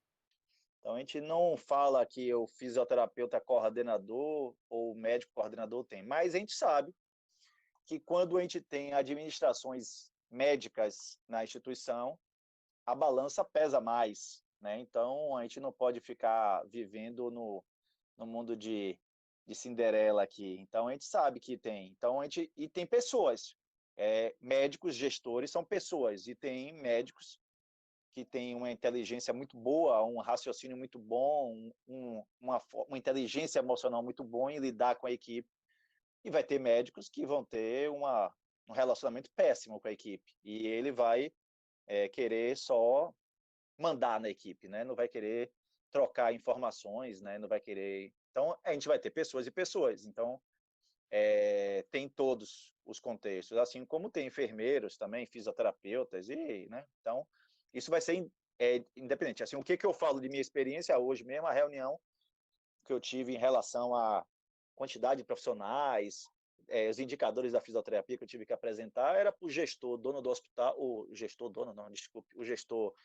hospitalar, que é um profissional da área de saúde, que não é médico, ele é dentista, inclusive, muito bom, por sinal, o rapaz com uma capacidade muito boa técnica, e o outro era o gestor médico. E uma certa hora eu até brinquei com ele, né? Ele chegou para mim e fez: Marcelo, mas se ele tem como atender essa questão do número, se ele tem como atender 20, por que ele não atende 20? Aí eu fiz: doutor, quanto é a produção do seu médico na emergência? Aí ele não soube me responder. Eu fiz: ninguém pergunta quantos atendimentos você fez, quantas vezes você voltou, ninguém quer saber a produção médica, mas enfermeiro e fisioterapeuta tem que seguir essa legislação, né? Eu falei num tom de ironia, e é irônico isso, porque ele está perguntando meu número, né, querendo sobrecarregar assim, a assistência e dar um número melhor em termos de resultado, se para eles não fazem a mesma medida, né? Então, essa relação tem que coexistir, mas para isso você tem que ter segurança, né? Então, você tem que mostrar postura, né? Eu tinha todos os números da fisioterapia, eu sabia a taxa de cada profissional, a média de produção de cada um. E eu explicava em relação à complexidade. Eu fiz esse paciente profissional aqui que atendeu 16 ontem, juntando os dois atendimentos, na verdade, de manhã e tarde, né? Não é 16 num turno, né?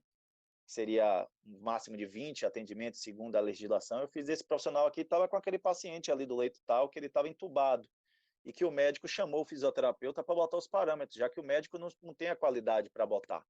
A ideia, então, a gente tem que capacitar os médicos, né? Eu fiz, porque aí chamaria menos o fisioterapeuta. Então, a gente tem que ter essa visão, a gente tem que entender do processo. Então, eu entendo que um profissional que está indo para uma emergência, atender um paciente, ele não entende porque ele não é fisioterapeuta.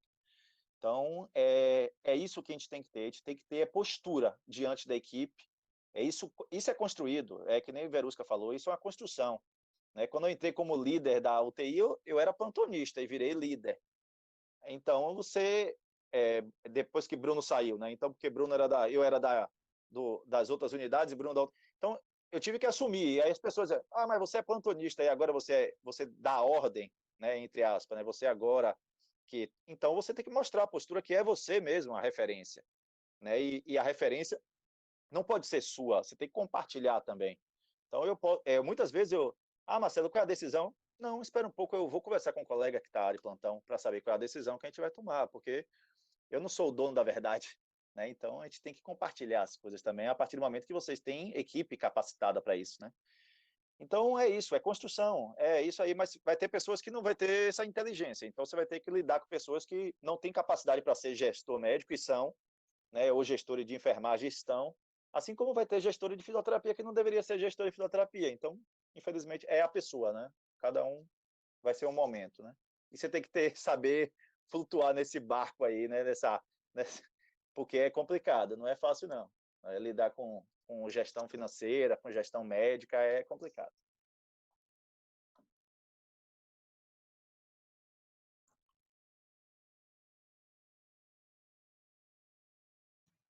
A próxima pergunta é de Gabriel Freire.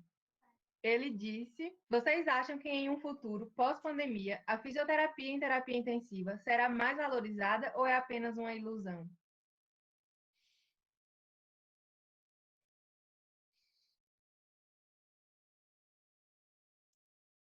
Eu esperaria... Vai lá, já ouviu falando nisso. Não, eu digo para vocês o seguinte, assim, o fisioterapeuta, como a gente já falou aqui, ele não se mostra, né? Infelizmente, a gente não mostra o que a gente faz. Isso é uma coisa da profissão. Muitas vezes eu vejo que o profissional da fisioterapia ele se esconde. Isso é visto até na literatura. A gente tem artigos mostrando isso. Tem um artigo que ele fala sobre atuação em terapia intensiva, sobre mobilização, né? E um paciente na terapia intensiva em ventilação mecânica na Austrália, esse trabalho que foi feito na Austrália, ele permanecia 1 hora com o paciente no dia. Então, no dia, olha a gorda. Então, a gente tinha uma atuação muito fraca da fisioterapia. Então, a fisioterapia não se mostra. Agora, com a pandemia, a gente está se mostrando. Agora, com a pandemia, a gente está vestindo isso. Eu vi várias coisas que ajudou a gente para que a gente tivesse uma divulgação melhor, né? Várias entrevistas, né? Várias reportagens falando de fisioterapia nesse contexto do Covid. Mas nosso cliente, gerente de hospital, não vê a gente com esse valor, né? O valor financeiro, o valor monetário, o valor de quantidade, né? Ele ainda vê, pós-pandemia, a fisioterapia ainda como o lucro que PH falou, né? A fisioterapia gera um lucro estratosférico. Se eu tivesse dinheiro e ganhasse na Mega Sena, eu comprava um serviço hospitalar de fisioterapia. Mas eu comprava fácil, porque eu vi os números, né? Então, eu comprava. E ficava na praia, só entrando dinheiro, porque é muito dinheiro. Então, é muito dinheiro. Botava algum gestor financeiro lá, comprava, mas eu compraria fácil. Um serviço hospitalar de fisioterapia, comprava fácil. Então, é muito dinheiro, mas é isso.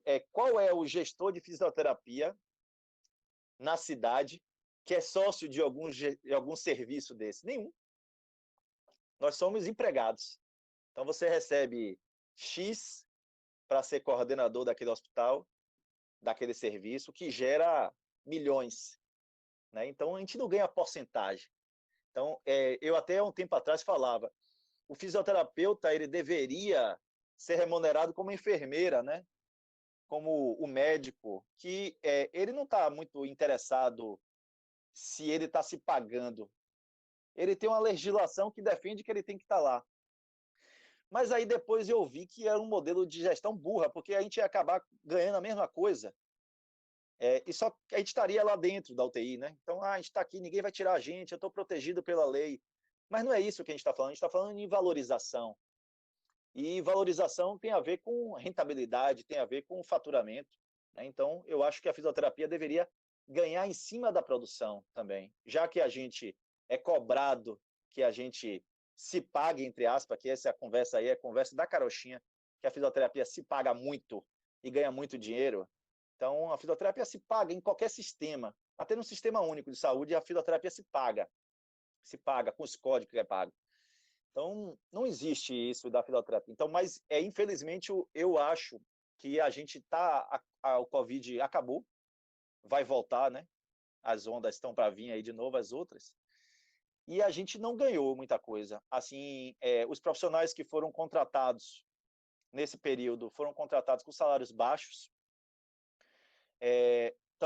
vão ser desligados, muitos deles, né, infelizmente, porque não manteve-se os cargos, né, os hospitais de campanha que contrataram muitos foram desfeitos e os profissionais não vão ficar, e a valorização deveria ter sido nesse momento já, porque eu não deveria ser contratado por R$ 3.500, eu deveria ter sido contratado por 8.000, né, R$ 10.000, e eu não fui contratado por isso, eu fisioterapeuta assistencial, ninguém foi, né? Então, teve locais, né, que, infelizmente, o fisioterapeuta ainda ganhou menos do que o que estava lá dentro já, né? Então, não houve valorização financeira, porque a gente precisa também ser valorizado financeiramente, né? A gente precisa ganhar mais, né? A fisioterapia, eu faço uma correlação até com o cabeleireiro, o cabeleireiro chegou para mim esses dias e fez, Marcelo, eu antes da pandemia cobrava tanto, agora com a pandemia que eu estou cobrando 4 vezes mais, você está ganhando mais do que um fisioterapeuta num corte de cabelo. Eu não estou desvalorizando o corte de cabelo dele, eu estou desvalorizando o que eu investi de profissão, de tempo de minha vida, de financeiro, de tempo distante de minha família, tudo isso, e eu estou lidando com vidas, eu estou lidando com, se eu pegar aquele botãozinho ali do ventilador e errar, como muitas pessoas erram por não saber, a gente mata os pacientes, a gente mata de forma silenciosa, a gente leva a vile, a gente leva a vide, a gente leva a outros distúrbios que vão matar o paciente, e eu ganho pouco. Então, se eu calcular o valor hora trabalhado dos hospitais e dos atendimentos particulares, é muito pouco, né? A gente ganha muito pouco dentro de um hospital, infelizmente. É claro que é aquele salário que você tem no mês, né? Mas eu acho que a gente precisa negociar melhor. Eu acho que os hospitais agora são difíceis de negociação, né? E se você tem pessoas entrando no hospital por metade do que você ganha, aí fica mais complicado, né? Então, a pessoa acaba de se formar, quer entrar na profissão, Marcelo, eu tenho que pagar meu fiéis, Então, mas eu acho que a gente precisa de uma mobilização das associações, do conselho, do sindicato, a gente precisa brigar, eu acho que a gente precisa lutar pela profissão da gente, em termos financeiros. A tabela de referencial que o professor Paulo Henrique falou aí é fantástica, mas, infelizmente, ela é pouco aplicada, né? Infelizmente, os hospitais não conseguem negociar, porque você, fisioterapeuta, gestor, não consegue chegar no dono da cartela do convênio para chegar a ele e dizer, eu não vou atender por esse preço, porque se eu atender por esse preço, eu vou te entregar esse resultado.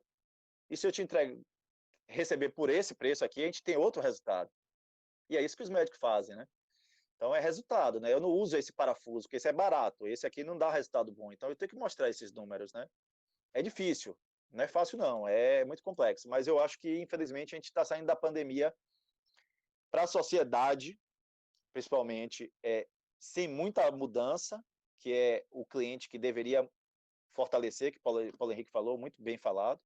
A sociedade não entende, só quem entende é quem entrou na UTI e que o fisioterapeuta se apresentou, porque se ele está com aquele macacão e não se apresentou, ele vai achar que foi um técnico que foi lá atender ele. Então, assim, não desmerecendo os técnicos, mas estou falando de categorias diferentes, né?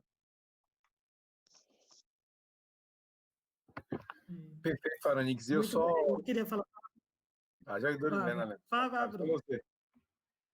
Eu só assim, complementar, assim, muito feliz, né, a fala de Dr. Farani, que é nesse sentido de que essa valorização não vem só do gestor, né? Então, claro que o gestor ele tem um papel importante, né? Alguém que vai estar à frente, que vai lutar, que vai fazer essa negociação, mas que essa valorização, ela perpassa, quando o doutor Farani falou também em um outro momento, de que primeiro a gente precisa gerir a nossa carreira, né? Então, cada um precisa se gerir enquanto fisioterapeuta.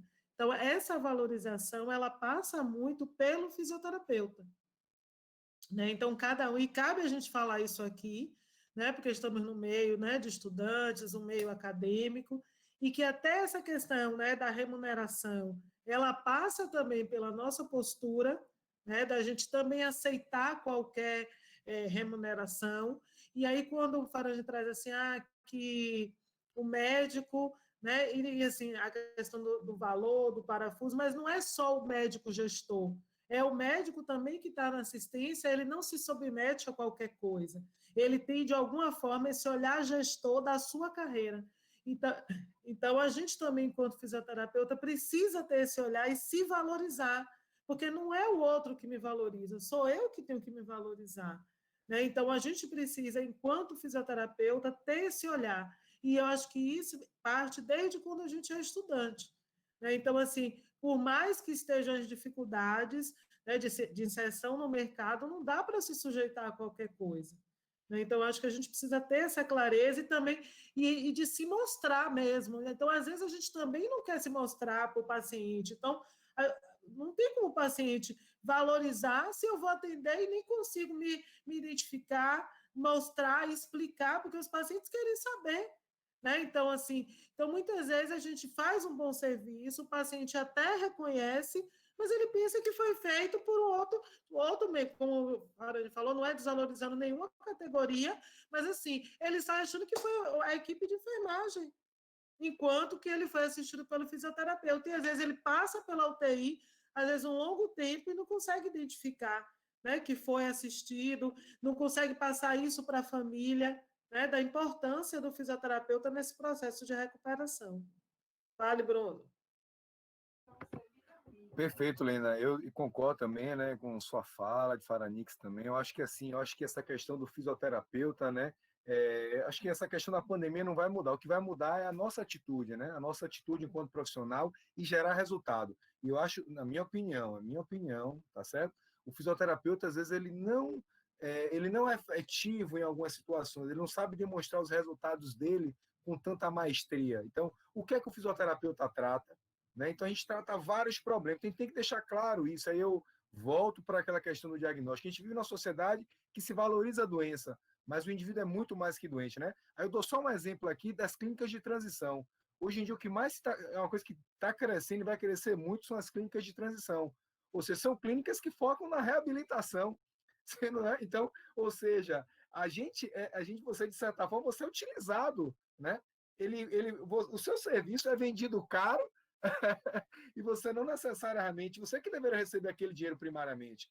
E eu acho, né, Faranix, que o dinheiro que a fisioterapia produz deveria ser para a fisioterapia. Isso é uma coisa que eu não consigo compreender às vezes, né? Então, eu acho que a gente tem que trabalhar para fortalecer nosso diagnóstico, para ser cada vez mais valorizado. Pois com certeza esse é um caminho, e eu acho que a pandemia passou, trouxe aprendizados, mas cabe a gente também melhorar alguns aspectos para demonstrar resultado, porque o sistema é bruto, né? Literalmente falando. Até o médico cardiologista, se você for parar para ver uma cirurgia cardíaca, se o cara, né, a depender, ele pode morrer.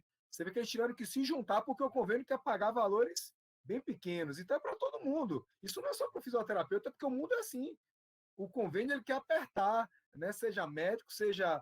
Né? Então, o médico mesmo que a sociedade cobre. Então, cabe a gente também deixar claro para a sociedade qual é o nosso papel, para que ela entenda que existem outros diagnósticos além do médico e que são tão importantes quanto, né? principalmente nesse momento de pandemia. Não só para complementar, e a nossa atitude é que faz isso. A nossa atitude e o nosso posicionamento, né? Então, vou dar só um exemplo claro. Uma vez o carro de minha esposa estava com um probleminha rápido. Eu tenho essa história que o carro de minha esposa estava com um problema, aí o cara veio, tá fazendo uma zoada, falando na roda. Aí veio o mecânico para ver. Aí o mecânico, na hora que ele, rapaz, isso aí acho que é o pneu, não apertou bem o parafuso. O senhor vai me cobrar quanto? Não, rapaz, isso não era nada. Eu falei, não é nada o quê, rapaz? Ou seja, ele identificou o problema, que era o parafuso, ou seja, né? Ou seja, ele, na cabeça dele, ele não fez nada. Eu falei, claro que você fez, você identificou o problema e me ajudou a resolver. Então, a gente às vezes não entende isso, né? Essa importância de identificar um problema e de tratar. Então, no caso, de todos os aspectos que fazem parte, né? A fraqueza muscular, uma redução de mobilidade, um descondicionamento físico, isso é qualidade de vida, pessoal. A pessoa não volta a trabalhar, não volta a ter lazer, né? Então, a gente tem que valorizar os nossos diagnósticos, o que a gente trata, porque isso é importante, né? Então, só para deixar claro isso aí, que eu acho que é um ponto fundamental, né? E eu sou a favor da gente ter essa independência mesmo, né? A gente determinar quem precisa do atendimento, porque isso faz parte, né? O médico faz o que é do médico, a gente faz o que é da fisioterapia e segue a vida, né? Só para complementar. Beleza, gente. Maravilha, muito boa nossas discussões, né? Agradecer aí, né, Helena, e os meninos aí, né? Muito bom, viu?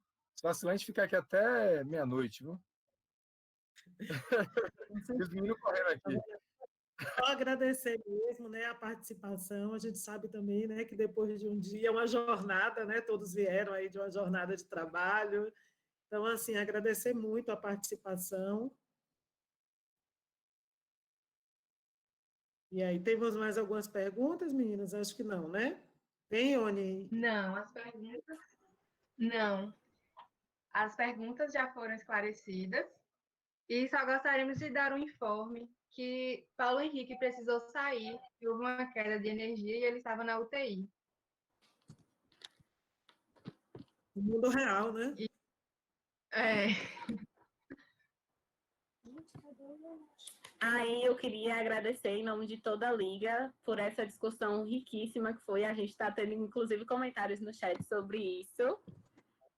Obrigada por ter se disponibilizado, por ficar até agora trazendo essa discussão para a gente, esse conhecimento, respondendo as perguntas e tudo mais. E agora eu vou pedir que quem puder ligar a câmera, ligue para a gente tirar um print.